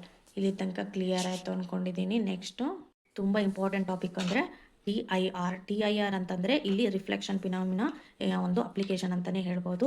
ರಿಫ್ಲೆಕ್ಷನ್ ಫಿನಾಮಿನಾ ಅಪ್ಲೈ ಆಗುತ್ತೆ ಈ ಒಂದು TIR ಅಲ್ಲಿ. TIR ಅಂದರೆ ಟೋಟಲ್ ಇಂಟರ್ನಲ್ ರಿಫ್ಲೆಕ್ಷನ್. ನಾನು ಇಲ್ಲಿ ಹೇಳಿದ್ದೆ ಪ್ಯಾರಲಲ್ ಈ ಒಂದು ಕಂಡೀಷನಲ್ಲಿ ಹೇಳಿದ್ದೆ ನಾನು. 2 ಪ್ಲೇನ್ ಮಿರರ್ ಪ್ಯಾರಲಲ್ ಆಗಿಟ್ಟಾಗ ಒಂದು ಲೈಟ್ ಬೀಮನ್ನು ಪಾಸ್ ಮಾಡಿದಾಗ ಅಲ್ಲಿ ತುಂಬ ಏನಾಗುತ್ತೆ, ಟೋಟಲ್ ಇಂಟರ್ನಲ್ ರಿಫ್ಲೆಕ್ಷನ್ ಆಗುತ್ತೆ ಅಂತ. ಅದ್ರ ಬಗ್ಗೆ ತಿಳ್ಕೊಳ್ತಾ ಹೋಗೋಣ. ಟೋಟಲ್ ಇಂಟರ್ನಲ್ ರಿಫ್ಲೆಕ್ಷನ್ ಅಂತಂದಾಗ 2 ಮೀಡಿಯಮ್ ಇರುತ್ತೆ. ಇಲ್ಲಿ 2 ಮೀಡಿಯಮ್ ಇರುತ್ತೆ, ಒಂದು ರೇರರ್ ಮೀಡಿಯಮು ಮತ್ತು ಒಂದು ಡೆನ್ಸರ್ ಮೀಡಿಯಮು. ಈ ಟೋಟಲ್ ಇಂಟರ್ನಲ್ ರಿಫ್ಲೆಕ್ಷನಲ್ಲಿ ಇಲ್ಲಿ 2 ಆಗುತ್ತೆ, ರಿಫ್ರಾಕ್ಷನ್ ಆಗುತ್ತೆ. ಆದರೆ ಜಾಸ್ತಿ ಪ್ರಮಾಣದಲ್ಲಿ ರಿಫ್ಲೆಕ್ಷನ್ ಆಗುತ್ತೆ, ರಿಫ್ರಾಕ್ಷನು ಸ್ವಲ್ಪ ಪ್ರಮಾಣದಲ್ಲಿ ಆಗುತ್ತೆ. ಇಲ್ಲಿ ಆ್ಯಂಗಲ್ ಆಫ್ ಇನ್ಸಿಡೆನ್ಸ್ ಇನ್ಕ್ರೀಸಸ್ ಆಯಿತು ಅಂದರೆ ಇಲ್ಲಿ ಏನಾಗುತ್ತೆ, ಆ್ಯಂಗಲ್ ಆಫ್ ಇನ್ಸಿಡೆನ್ಸ್ ಏನು ಡಿಪೆಂಡ್ ಇರುತ್ತೋ ಆ distance, angle of refraction distance ಇರುತ್ತಲ್ಲ ಅದು ಡಿಪೆಂಡ್ ಆಗಿದೆ ಅನ್ನೋದು ಇದು ಮೇನ್ ಥಿಯರಿ. ಹಾಗೆಯೇ ಆ್ಯಂಗಲ್ ಆಫ್ ರಿಫ್ರಾಕ್ಷನ್ ಹೆಂಗೆ ನೋಡಬೇಕು ಅಂತಂದರೆ π/2 ಆಗಿರುತ್ತೆ. ಆಯಿತಾ. ಬೆಂಡಿಂಗ್ ಆಫ್ ರಿಫ್ರಾಕ್ಟೆಡ್ ರೇ ಸೋ ಮಚ್ ಅವೇ. ಇಲ್ಲಿ ಏನಂತಂದರೆ ರಿಫ್ರಾಕ್ಟೆಡ್ ರೇ ಇರುತ್ತಲ್ಲ, ರಿಫ್ರಾಕ್ಟೆಡ್ ರೇ ಏನಂದರೆ ಇದು ಆ ಕಡೆಗೆ ಹೋಗುವಂಥದ್ದು ಸ್ವಲ್ಪ ಪ್ರಮಾಣದಲ್ಲಿರುತ್ತೆ, ಆದರೆ ತುಂಬ ಜಾಸ್ತಿ ದೂರ ಹೋಗುತ್ತೆ, ಅದು ಕಡಿಮೆ ಇರುತ್ತೆ. ಆಯಿತಾ. ನೆಕ್ಸ್ಟು ಕ್ರಿಟಿಕಲ್ ಆ್ಯಂಗಲ್ ತುಂಬಾ ಇಂಪಾರ್ಟೆಂಟು. ಟಿ ಐ ಆರಲ್ಲಿ ಕ್ರಿಟಿಕಲ್ ಆ್ಯಂಗಲ್ ತುಂಬ ಇಂಪಾರ್ಟೆಂಟು. ಕ್ರಿಟಿಕಲ್ ಆ್ಯಂಗಲು 90 ಡಿಗ್ರಿ ಆಗಿರಬೇಕು. ಹಾಗೆಯೇ ಇಲ್ಲಿ ಇನ್ನೊಂದು ಲಾ ಬರುತ್ತೆ, ಸ್ನೆಲ್ಸ್ ಲಾ ಅಂತ ಬರುತ್ತೆ. ಈ ಸ್ನೆಲ್ಸ್ ಲಾ ತುಂಬಾ ಇಂಪಾರ್ಟೆಂಟ್ ಆಗುತ್ತೆ. ಯಾಕೆ ಅಂದರೆ ಎರಡು ಡಿಫ್ರೆಂಟ್ ಮೀಡಿಯಮಲ್ಲಿ ಕೊಟ್ಟಾಗ, ಡಿಫ್ರೆಂಟ್ ಮೀಡಿಯಮಲ್ಲಿದ್ದಾಗ ಯಾವ ಥರ ನಮಗೆ ಟೋಟಲ್ ಇಂಟರ್ನಲ್ ರಿಫ್ಲೆಕ್ಷನ್ನು ನಮಗೆ ಮಾಡಬಹುದು, ಅದನ್ನು ಕಂಡುಹಿಡಿಬಹುದು ಅಂತ ಇದ್ದಾಗ ನಾವು ಈ ಸ್ನೆಲ್ಸ್ ಲಾನ ಯೂಸ್ ಮಾಡ್ಕೊತೀವಿ. ಸ್ನೆಲ್ಸ್ ಲಾ ಏನು ಹೇಳುತ್ತೆ ಅಂದರೆ ಇನ್ಸಿಡೆಂಟ್ ರೇ ಕ್ರಿಟಿಕಲ್ ರೇಗೆ ಈಕ್ವಲ್ ಆಗಿರಬೇಕು, ಆವಾಗ ಟೋಟಲ್ ಇಂಟರ್ನಲ್ ರಿಫ್ಲೆಕ್ಷನ್ ನೀಟಾಗಿ ಆಗುತ್ತೆ ಅಂತ ಹೇಳ್ತಾರೆ ಅವರು. ಹಾಗಾದರೆ ಇದಕ್ಕೆ ಸೈನ್ ಹಾಕಿದಾಗ ರಿಫ್ರಾಕ್ಟಿವ್ ಇಂಡೆಕ್ಸ್ ಬರುತ್ತೆ. ರಿಫ್ರಾಕ್ಟಿವ್ ಇಂಡೆಕ್ಸ್ ಅಂದರೆ ಒಂದು ಮೀಡಿಯನ್ ಇದೆಯಲ್ಲ, ಆ ಒಂದು ಮೀಡಿಯಮು ಒಂದು ಲೈಟ್ ಪಾಸ್ ಮಾಡಿದಾಗ ಆ ಒಂದು ಮೀಡಿಯಮಲ್ಲಿ ಲೈಟ್ ಎಷ್ಟು ಮಟ್ಟಿಗೆ ಬೆಂಡ್ ಆಗುತ್ತೆ ಅನ್ನೋದು ಹೇಳೋದೇ ರಿಫ್ರಾಕ್ಟಿವ್ ಇಂಡೆಕ್ಸು. ಇವಾಗ ರಿಫ್ರಾಕ್ಟಿವ್ ಇಂಡೆಕ್ಸು ನಮಗೆ ಎರಡು ಮೀಡಿಯಮ್ ಕೊಟ್ಟಾಗ ಅಲ್ಲಿ ಏನಾಗುತ್ತೆ, ನೀವು ಒಂದು ಮೀಡಿಯಮಿಂದ ಎರಡನೇ ಮೀಡಿಯಮಿಗೆ ಹೋದರೆ 1/sin ಸೈನ್ ಕ್ರಿಟಿಕಲ್ ಐ ಆಗುತ್ತೆ. ಅಂದರೆ ಕ್ರಿಟಿಕಲ್ ಆ್ಯಂಗಲ್ ಸೈನಲ್ಲಿ ಡಿನಾಮಿನೇಟರಲ್ಲಿ ಬರುತ್ತೆ. ಈ ಒಂದು ಕಂಡೀಷನು ತುಂಬಾ ಇಂಪಾರ್ಟೆಂಟು. ಇಲ್ಲಿ ನೋಡಿಟ್ಕೊಬೇಕು, 1ಇಂದ 2 ಹೋಗಿದ್ದೇನೋ, 2ಇಂದ 1ಗೆ ಹೋಗಿದ್ದೇನೋ ನೆನ್ಪಿಟ್ಕೊಬೇಕು. ಆವಾಗ ಈ ಒಂದು ಇಕ್ವೇಷನು ನೀಟಾಗಿ ಸ್ಯಾಟಿಸ್ಫೈ ಆಗುತ್ತೆ ಅಂತ ಈ ಸ್ನೆಲ್ಸ್ ಲಾ ಹೇಳುತ್ತೆ. ಅರ್ಥ ಆಯ್ತಾ. ಇಲ್ಲಿ ಕ್ರಿಟಿಕಲ್ ಆ್ಯಂಗಲ್ ಸೈನಲ್ಲಿರುತ್ತೆ, ಅದು ಡಿನಾಮಿನೇಟರಲ್ಲಿರುತ್ತೆ. ಆವಾಗ ಇಲ್ಲಿ 1ನೇ ಮೀಡಿಯಮಿಂದ 2ನೇ ಮೀಡಿಯಮಿಗೆ ಹೋದಾಗ. ಈ ಒಂದು ಪಿಕ್ಚರ್ ಅರ್ಥ ಆಗಿದೆ ಅನ್ಕೊತೀನಿ. ಇದು ನಾರ್ಮಲು. ಈ ಒಂದು ರೈಪ್ ಪಾಸ್ ಆದಾಗ ಇಲ್ಲಿ ರಿಫ್ಲೆಕ್ಟ್ ಆಗುತ್ತೆ, ತುಂಬ ಪ್ರಮಾಣದಲ್ಲಿ ರಿಫ್ಲೆಕ್ಟ್ ಆಗುತ್ತೆ. ರಿಫ್ರಾಕ್ಷನ್ ಆಗೋದು ಚಿಕ್ಕ ಪ್ರಮಾಣದಲ್ಲಿ, ಅದು ತುಂಬ ದೂರ ಹೋಗುತ್ತೆ. ಸ್ವಲ್ಪ ಪ್ರಮಾಣದಲ್ಲಿ ಮಾತ್ರನೇ ರಿಫ್ಲೆಕ್ಟ್ ಆಗುತ್ತೆ, ರಿಫ್ಲೆಕ್ಷನ್ ತುಂಬ ಪ್ರಮಾಣದಲ್ಲಿ ಆಗುತ್ತೆ, ಜಾಸ್ತಿ ಆಗುತ್ತೆ. ಈಗ ಕೆಲವೊಂದು ಮೀಡಿಯಮು ಅದರ ರಿಫ್ರಾಕ್ಟಿವ್ ಇಂಡೆಕ್ಸು ಹಾಗೆಯೇ ಕ್ರಿಟಿಕಲ್ ಆ್ಯಂಗಲ್ ಕೊಟ್ಟಿದ್ದಾರೆ, ತುಂಬಾ ಇಂಪಾರ್ಟೆಂಟು. ನೋಡ್ತಾ ಹೋಗೋಣ. ವಾಟ್ ಆರ್ ದು ರಿಫ್ರಾಕ್ಟಿವ್ ಇಂಡೆಕ್ಸು 1.33, ಹಾಗೆಯೇ ಕ್ರಿಟಿಕಲ್ ಆ್ಯಂಗಲ್ದು 48.75 ಇದೆ. ಹಾಗೆಯೇ ಕ್ರೌನ್ ಗ್ಲಾಸ್ದು 1.52 ಇದೆ ರಿಫ್ರಾಕ್ಟಿವ್ ಇಂಡೆಕ್ಸು. ಕ್ರಿಟಿಕಲ್ ಆ್ಯಂಗಲು 41.14 ಇದೆ. ಹಾಗೆ ಡೆನ್ಸ್ ಫ್ಲಿಂಟ್ ಗ್ಲಾಸ್ ಎಷ್ಟಿದೆ ಅಂದರೆ 1.62 ಇದೆ, 37.31 ಇದೆ. ಡೈಮಂಡಿಂದು ರಿಫ್ರಾಕ್ಟಿವ್ ಇಂಡೆಕ್ಸು 2.42 ಇದೆ, ಕ್ರಿಟಿಕಲ್ ಆ್ಯಂಗಲು 24.41 ಇದೆ. ಇವಾಗ ಮುಂದೆ ನೋಡ್ತಾ ಹೋಗೋಣ, ಈ ಒಂದು ರಿಫ್ರಾಕ್ಟಿವ್ ಇಂಡೆಕ್ಸು ಎಲ್ಲೆಲ್ಲಿ ಯೂಸ್ ಆಗುತ್ತೆ ಅಂತ ನೋಡ್ತಾ ಹೋಗೋಣ. ಫಸ್ಟು ಜನರಲ್ ಆಗಿ ನೋಡ್ತಾ ಹೋಗೋಣ. ರಿಫ್ರಾಕ್ಟಿವ್ ಇಂಡೆಕ್ಸು ಒಂದು ನೇಚರಲ್ಲಿ ನ್ಯಾಚುರಲ್ ಆಗಿ ನೋಡೋದಾದರೆ ಮಿರೇಜಲ್ಲಿ ನೋಡಬಹುದು. ಹಾಗೆ ಡೈಮಂಡಲ್ಲೂ ರಿಫ್ರಾಕ್ಟಿವ್ ಇಂಡೆಕ್ಸ್ನ ಕಾಣ್ತಾ ಹೋಗ್ತೀವಿ, ಪ್ರಿಸಮಲ್ಲೂ ಕಾಣ್ತಾ ಹೋಗ್ತೀವಿ. ಇದರದ್ದು ಡೀಟೇಲ್ಸ್ ನೋಡೋಕ್ಕಿಂತ ಮುಂಚೆ ಈ ಒಂದು ಪಿಕ್ಚರ್ನ ನೆನ್ಪಿಟ್ಕೊಳ್ಳಿ. ಮಿರೇಜ್ ಅಂತಂದರೆ ಒಂದು ಎಲ್ಲಿ ಕಾಣ್ತೀವಿ ಜಾಸ್ತಿ ಅಂತಂದರೆ ಹಾಟ್ ಪ್ಲೇಸಸ್, ಸಮ್ಮರ್ ಟೈಮ್ನಲ್ಲಿ ಮಿರೇಜನ್ನು ಕಾಣಿಸ್ತಾ ಇರ್ತೀವಿ. ಡೆಸರ್ಟ್ಗಳಲ್ಲೆಲ್ಲ ಏನು ಮಾಡ್ತಾರೆ ಅಂದರೆ ನೀರನ್ನು ಹುಡ್ಕೊಂಡು ಹೋಗಬೇಕಾದ್ರೆ ಒಂದು ಪಾಂಡಲ್ಲಿ ನೀರಿದೆ ಅಂತ ಕಾಣಿಸ್ತಾ ಇರುತ್ತೆ, ಅಲ್ಲಿ ಹೋಗಿ ನೋಡಿದ್ರೆ ನೀರಿರೋದಿಲ್ಲ. ಎಕ್ಸಾಂಪಲು, ನೀವು ಬಸ್ ಟ್ರಾವೆಲ್ ಮಾಡಬೇಕಾದ್ರೆ ರೋಡಲ್ಲಿ ಅಬ್ಸರ್ವ್ ಮಾಡಿ, ರೋಡು ತುಂಬ ವೆಟ್ ಇದೆ, ನೀರಿದೆ ಅಂತ ಅನಿಸುತ್ತೆ. ಬಟ್ ನೀವು ಅಲ್ಲಿ ರೋಡಲ್ಲಿ ಅದು ಹತ್ತಿರ ಹೋದ ತಕ್ಷಣ ಅಲ್ಲಿ ಏನೂ ಇರೋದಿಲ್ಲ. ಯಾಕೆ ಆ ಥರ ಕಾಣುತ್ತೆ ಅಂತಂದರೆ ಬಿಕಾಸ್ ಆಫ್ ಮಿರೇಜ್ ಅಂತಂದರೆ ಏನು ಅಂತಂದರೆ ಆಬ್ಜೆಕ್ಟ್ ಕಾಸ್ಡ್ ಆನ್ ಅಪೆಕ್ಯೂ ಇಲ್ಯೂಷನ್ ಅಂತ ಅಂತಾರೆ. ಅಂದರೆ ನಮಗೆ ಜಸ್ಟ್ ಅದು ಕಾಣಿಸುತ್ತೆ, ಬಟ್ ಅಲ್ಲಿರಲ್ಲ, ನಮ್ಮ ಮನಸ್ಸಿಗೆ ಅನಿಸುತ್ತೆ ಅಲ್ಲಿದೆ ಅಂತ, ಅದಕ್ಕೆ ಇಲ್ಯೂಷನ್ ಅಂತ ಕರೀತಾರೆ. ಇದನ್ನು ಏನಂತ ಕರೀತಾರೆ? ಫಿನಾಮಿನಾ ಮಿರೇಜ್ ಅಂತ ಕರೀತಾರೆ. ಇದು ಎಲ್ಲೆಲ್ಲಿ ನಾವು ಜಾಸ್ತಿ ಅಬ್ಸರ್ವ್ ಮಾಡ್ತೀವಿ? ಹಾಟ್ ಸರ್ಫೇಸಲ್ಲಿ ಸಮ್ಮರ್ ಡೇಸಲ್ಲಿ ಇದನ್ನು ಜಾಸ್ತಿ ಕಾಣ್ತೀವಿ. ಇನ್ನೊಂದು ಡೆಸರ್ಟಲ್ಲಿ ಜಾಸ್ತಿ ಕಾಣಿಸ್ಕೊಳ್ಳುತ್ತೆ. ಹಾಗೆಯೇ ಹೈವೇಯಲ್ಲಿ ನಮಗೆ ಜಾಸ್ತಿ ಕಾಣಿಸ್ಕೊಳ್ಳುತ್ತೆ. ನೆಕ್ಸ್ಟ್ ಟೋಟಲ್ ಇಂಟರ್ನಲ್ ರಿಫ್ಲೆಕ್ಷನ್ ಎಲ್ಲಿ ಯೂಸ್ ಆಗುತ್ತೆ ಅಂತಂದರೆ ಡೈಮಂಡ್ ಅಂತ ಗೊತ್ತಿರ್ಬೋದು. ಡೈಮಂಡ್ ತುಂಬ ಹೊಳೆಯುವಂಥ ಒಂದು ಐಟಮ್ಮು. ಅದು ಯಾಕೆ ಅಂತಂದರೆ ಟೋಟಲ್ ಇಂಟರ್ನಲ್ ರಿಫ್ಲೆಕ್ಷನಲ್ಲಿ ಅಪ್ಲೈ ಆಗುತ್ತೆ. ಅಲ್ಲಿ ಕ್ರಿಟಿಕಲ್ ಆ್ಯಂಗಲ್ ಆಫ್ ಡೈಮಂಡ್ ಎಷ್ಟಿರುತ್ತೆ ಅಂತಂದರೆ 24.4. ಆವಾಗ ಮಾತ್ರ ಅದು ರಿಫ್ಲೆಕ್ಷನ್ ಆಗೋಕ್ಕೆ ಸ್ಟಾರ್ಟ್ ಆಗುತ್ತೆ. ಹಾಗೆಯೇ ನಿಮಗೆ ಗೊತ್ತಿರ್ಬೋದು, ಇದು ಡೈಮಂಡ್ ಕಟ್ ಮಾಡೋ ರೀತಿಯಲ್ಲಿ ಏನಂದರೆ ಮಲ್ಟಿಪಲ್ ಏನಾಗುತ್ತೆ, ಟೋಟಲ್ ಇಂಟರ್ನಲ್ ರಿಫ್ಲೆಕ್ಷನ್ನು ಆಗುತ್ತೆ. ಹಾಗಾಗಿ ಅದೇ ಥರನೇ ಡೈಮಂಡನ್ನು ಕಟ್ ಮಾಡಿರ್ತಾರೆ, ಟೋಟಲ್ ಇಂಟರ್ನಲ್ ರಿಫ್ಲೆಕ್ಷನ್ ಆಗಲಿ ಅಂತ ಹೇಳ್ಬಿಟ್ಟು. ನೆಕ್ಸ್ಟು ಪ್ರಿಸಮ್ ಬಗ್ಗೆ ನೋಡ್ತಾ ಹೋಗೋಣ. Prism design to bend light by 90 degree or by 180 degree. ಪ್ರಿಸಮನ್ನು ಯಾವ ಥರ ಮಾಡಿರ್ತಾರೆ ಅಂದರೆ ಲೈಟ್ ಬೀಮು 90 ಡಿಗ್ರಿಯಾಗಿ ಬೆಂಡ್ ಆಗಬೇಕು, ಇಲ್ಲಾಂದರೆ 180 ಡಿಗ್ರಿಯಲ್ಲಿ ಬೆಂಡ್ ಆಗೋ ರೀತಿಯಲ್ಲಿ ಪ್ರಿಸಮ್ನ ಡಿಸೈನ್ ಮಾಡಿರ್ತಾರೆ. ಹಾಗೆಯೇ ಅಲ್ಲಿ ಕೂಡ ಟೋಟಲ್ ಇಂಟರ್ನಲ್ ರಿಫ್ಲೆಕ್ಷನ್ನು ಅಪ್ಲೈ ಆಗಿರುತ್ತೆ. It is used to invert image without changing the size. ಇಮೇಜನ್ನು ಉಲ್ಟಾ ಮಾಡಿ, ಇವಾಗ ಹಿಂಗಿದೆ ಅಲ್ಲಪ್ಪ, ಇದನ್ನು ಉಲ್ಟಾ ಮಾಡಬೇಕು, ಬಟ್ ನಾನು ಇಲ್ಲಿ ಆಬ್ಜೆಕ್ಟನ್ನು ಚೇಂಜ್ ಮಾಡ್ತಿದ್ದೀನಿ. ಚೇಂಜ್ ಮಾಡಲಿಲ್ಲದ ಹಾಗೆ ಆಬ್ಜೆಕ್ಟ್ ಹಿಂಗೆ ಇರುತ್ತೆ, ಬಟ್ ಇಮೇಜು ಉಲ್ಟಾ ಬಂದಿರುತ್ತೆ. ಆ ಥರ ಒಂದು ಇಮೇಜನ್ನು ತೊಗೊಳ್ಬೇಕು ಅಂದರೆ ಅಲ್ಲಿ ಪ್ರಿಸಮನ್ನು ನಾವು ಇಡಬೇಕಾಗತ್ತೆ. ನೆಕ್ಸ್ಟ್ ಕ್ರಿಟಿಕಲ್ ಆ್ಯಂಗಲ್ ಏನಿರಬೇಕು? 45 ಡಿಗ್ರಿ ಇರಬೇಕು ಪ್ರಿಸಮ್ಗೆ. ನೀವು ಇದನ್ನು ನೆನ್ಪಿಟ್ಕೊಳ್ಳಿ. ಹಾಗೆಯೇ ಕ್ರೌನ್ ಗ್ಲಾಸಿಗೂ ಮತ್ತು ಡೆನ್ಸ್ ಫ್ಲಿಂಟ್ ಗ್ಲಾಸಿಗೂ ಸೇಮ್, ಇದು ಕ್ರಿಟಿಕಲ್ ಆ್ಯಂಗಲು ಇವೆರಡಕ್ಕೂ ಸೇಮ್ ಅದೇ ಥರನೇ ಅಪ್ಲೈ ಆಗಿರುತ್ತೆ. ನೆಕ್ಸ್ಟು ಆಪ್ಟಿಕ್ ಫೈಬರ್ ಬಗ್ಗೆ ನೀವು ಹೆಚ್ಚಾಗಿ ತಿಳ್ಕೊಬೇಕಾಗುತ್ತೆ, ಯಾಕೆಂದರೆ ಇದು ಅಪ್ಲಿಕೇಶನ್ಗೆ ತುಂಬಾ ಇಂಪಾರ್ಟೆಂಟು ಒಂದು ಕಾನ್ಸೆಪ್ಟು. ಆಪ್ಟಿಕ್ ಫೈಬರಲ್ಲಿ ಟೋಟಲ್ ಇಂಟರ್ನಲ್ ರಿಫ್ಲೆಕ್ಷನ್ನು ಒಂದು ಫಿನಾಮಿನಾ ಅಪ್ಲೈ ಆಗಿರುತ್ತೆ. ಆಯಿತಾ, ಇದನ್ನು ಎಲ್ಲಿ ಯೂಸ್ ಮಾಡ್ತಾರೆ ಅಂದರೆ ಆಡಿಯೋ ಮತ್ತು ವಿಡಿಯೋ ಸಿಗ್ನಲ್ನ ಪಾಸ್ ಮಾಡೋದಕ್ಕೆ ಆಪ್ಟಿಕ್ ಫೈಬರ್ ಯೂಸ್ ಆಗಿರುತ್ತೆ. ಹಾಗೆಯೇ ಇನ್ನೊಂದು ಏನಂತಂದರೆ ಇಲ್ಲಿ ಆಪ್ಟಿಕ್ ಫೈಬರಲ್ಲಿ ನೀವು ನೋಡ್ತಾ ಇರ್ಬೋದು, ಇದನ್ನು ಎಲ್ಲೆಲ್ಲಿ ಯೂಸ್ ಮಾಡಿ ಡೆಕೋರೇಟಿವ್ ಐಟಮ್ಸ್ ನೀವು ನೋಡ್ತಾ ಇರ್ಬೋದು. ಟಿ ವಿ ಮುಂದುಗಡೆ ಒಂದು ಈ ಥರ ಹಿಂಗೆ ಇಟ್ಕೊಂಡು ಹಿಂಗೆ ಈ ಥರ ಹಿಂಗೆ ಕಾರಂಜಿ ಥರ ವೈಟ್ ಒಂದು ಸ್ಟ್ರೈಪ್ ಬಂದಿರುತ್ತೆ, ಅಲ್ಲಿ ಕಲರ್ ಇರುತ್ತೆ, ಹೀಗೆ ಅದು ಕೂಡ ಆಪ್ಟಿಕ್ ಫೈಬರು. ಆಪ್ಟಿಕ್ ಫೈಬರಲ್ಲಿ ಯಾಕೆ ಆ ಥರ ಆಗುತ್ತೆ ಅಂದರೆ 2 ಮೀಡಿಯಮ್ ಇರುತ್ತೆ. ಯಾವ ಥರ ಮೀಡಿಯಮ್, ಒಂದು ಕೋರು ಕ್ಲೈಡಿಂಗ್ ಅಂತ. ಈ ಒಂದು ಕೋರ್ ಮತ್ತು ಕ್ಲೈಡಿಂಗನ್ನು ಯೂಸ್ ಮಾಡಿಕೊಂಡು 2 ಮೀಡಿಯಮ್ ಬೇರೆ ಮಾಡ್ಕೊಂಬಿಟ್ಟು ಅಲ್ಲಿ ಲೈಟ್ ಪಾಸ್ ಮಾಡ್ತಾರೆ, ಆವಾಗ ಟೋಟಲ್ ಇಂಟರ್ನಲ್ ರಿಫ್ಲೆಕ್ಷನ್ ಆಗುತ್ತೆ. ಇಲ್ಲಿ ತುಂಬ ಇಂಪಾರ್ಟೆಂಟ್ ಅಂದರೆ ಕೋರ್ ಅನ್ನೋದು ನಮಗೆ ರಿಫ್ರಾಕ್ಟಿವ್ ಇಂಡೆಕ್ಸ್ ಜಾಸ್ತಿ ಇರಬೇಕು ಕಂಪೇರ್ ಟು ಕ್ಲೈಡಿಂಗ್. ಇದು ತುಂಬಾ ಇಂಪಾರ್ಟೆಂಟು. ನೆಕ್ಸ್ಟ್ ಅದರದ್ದು ಯೂಸಸ್ ನೋಡ್ತಾ ಹೋದರೆ ತುಂಬಾ ಇದೆ. ಒಂದು ಕಮ್ಯುನಿಕೇಷನಲ್ಲಿ ಯೂಸ್ ಮಾಡ್ತಾರೆ. ಆಮೇಲೆ ಕ್ವಾಡ್ ಗ್ಲಾಸಸ್ ಕೂಡ ಈ ಆಲ್ಮೋಸ್ಟ್ ಕೇಳೋದು ಏನು ಅಂತಂದರೆ ಕಮ್ಯುನಿಕೇಷನು ಸಿಗ್ನಲ್ ಪಾಸ್ ಮಾಡೋದಕ್ಕೆ ಈ ಒಂದು ಆಪ್ಟಿಕ್ ಫೈಬರ್ನ ಯೂಸ್ ಮಾಡ್ತಾರೆ, ಒಂದು ಡೆಕೋರೇಟಿವ್ ಪರ್ಪಸ್ಗೆ ಯೂಸ್ ಮಾಡ್ತಾರೆ. ಆಯಿತಾ, ನೆಕ್ಸ್ಟು ಸಿಲಿಕಾನ್ ಗ್ಲಾಸ್ ಫೈಬರ್ ಅನ್ನೋದು ಒಂದು ಮೆಟೀರಿಯಲ್ಲು 95% ಆಫ್ ಲೈಟನ್ನು ಏನು ಮಾಡುತ್ತೆ, ಪಾಸ್ ಆನ್ ಮಾಡುತ್ತಂತೆ. ಆಯಿತಾ, ಎಷ್ಟು ಕಿಲೋಮೀಟರ್ ದೂರ, 1 ಕಿಲೋಮೀಟರ್ ದೂರ ಪಾಸ್ ಆನ್ ಮಾಡುವಂಥ ಶಕ್ತಿ ಇರುತ್ತಂತೆ. ಯಾವುದಕ್ಕೆ? ಸಿಲಿಕಾನ್ ಗ್ಲಾಸ್ ಫೈಬರ್ಗೆ. ಇದು ಕೂಡ ನೆನ್ಪಿಟ್ಕೊಳ್ಬೇಕಾದ ಒಂದು ಇಂಪಾರ್ಟೆಂಟ್ ಪಾಯಿಂಟ್ ಅಂತಲೇ ಹೇಳ್ಬೋದು. ರಿಫ್ರಾಕ್ಷನ್ ಅಂತ ಬಂದಾಗ ನಮಗೆ 2 ಥರ ಕೇಸಸ್ ಬರುತ್ತೆ. ಒಂದು ರೇರರಿಂದ ಡೆನ್ಸರ್ ಮೀಡಿಯಮಿಗೆ ಹೋಗೋದು, ಇನ್ನೊಂದು ಡೆನ್ಸರಿಂದ ರೇರರ್ ಮೀಡಿಯಮಿಗೆ ಹೋಗೋದು. ಈ ಒಂದು 2 ಕಂಡೀಷನನ್ನು ನಾವು ನೀಟಾಗಿ ನೋಡ್ಕೊಳ್ಬೇಕಾಗತ್ತೆ. ರೇರರಿಂದ ಡೆನ್ಸರ್ ಮೀಡಿಯಮಿಗೆ ಹೋಗುವಂಥ ಕೇಸಸಲ್ಲಿ ರಿಫ್ರಾಕ್ಟಿವ್ ರೇ ಏನಾಗುತ್ತೆ, ಬೆಂಡ್ ಆಗುತ್ತೆ ಟುವರ್ಡ್ಸ್ ದ ಎನ್ ಹತ್ರ ಬೆಂಡ್ ಆಗುತ್ತೆ. ಇಲ್ಲಿಂದ ಹೀಗೆ ಬಂದರೆ ಇಲ್ಲಿ ಏನಾಗುತ್ತೆ, ಬೆಂಡ್ ಆಗುತ್ತೆ. ಈಗ ನಾರ್ಮಲ್ ಹತ್ರ ಬೆಂಡ್ ಆಗ್ತಾ ಹೋಗುತ್ತೆ. ಎನ್ ಅಂದರೆ normal. Because of density of the medium high in denser medium. ಯಾಕೆ ಇಲ್ಲಿ ಇದು ನಾರ್ಮಲ್ ಹತ್ರ ಹೋಗುತ್ತೆ ಅಂದರೆ ಡೆನ್ಸಿಟಿ ತುಂಬ ಹೈ ಇರುತ್ತೆ. ಹೈ ಇನ್ ಡೆನ್ಸರ್, ಇದು ಡೆನ್ಸರ್ ಮೀಡಿಯಮ್ ಅಲ್ಲಪ್ಪ, ಇಲ್ಲಿ ಡೆನ್ಸಿಟಿ ಜಾಸ್ತಿ ಇರೋದ್ರಿಂದ ನಾರ್ಮಲ್ ಹತ್ರ ಈ ಒಂದು ರೇ ಬೆಂಡ್ ಆಗ್ತಾ ಹೋಗುತ್ತೆ. ಸ್ಪೀಡ್ ಏನಾಗುತ್ತೆ, ಡಿಕ್ರೀಸ್ ಆಗ್ತಾ ಹೋಗುತ್ತೆ. ಪಾಪ ಇದು ಎಳ್ಕೊಂಬಿಡುತ್ತಲ್ವ, ಹಾಗಾಗಿ ಡಿಕ್ರೀಸ್ ಆಗುತ್ತೆ. ನೆಕ್ಸ್ಟು ರೇರರ್ ಮೀಡಿಯಮನ್ನು ನೋಡ್ತಾ ಹೋಗೋಣ. ಇದು ತುಂಬಾ ಇಂಪಾರ್ಟೆಂಟು, ಕಂಡೀಷನಲ್ಲಿ ಕೇಳ್ತಾ ಇರ್ತಾರೆ. ನೆಕ್ಸ್ಟು ಡೆನ್ಸರಿಂದ ರೇರರ್ ಮೀಡಿಯಮಿಗೆ ಹೋದರೆ ಏನಾಗುತ್ತೆ, ಡೆನ್ಸರ್ ಇಲ್ಲಿ ನಾನು ಹಿಂಗೆ ಚೇಂಜ್ ಮಾಡಿ, ನೀವು ಬೇಕಾದ್ರೆ ಕನ್ಫ್ಯೂಷನ್ ಆಗುತ್ತಂದರೆ ಹಿಂಗೆ ಮಾಡ್ಕೊಳ್ಳಿ. ಇದು ರೇರರ್ ಮೀಡಿಯಮ್ ಅಲ್ಲ, ಇಲ್ಲಿಂದ ಇಲ್ಲಿಂದ ಹಿಂಗೆ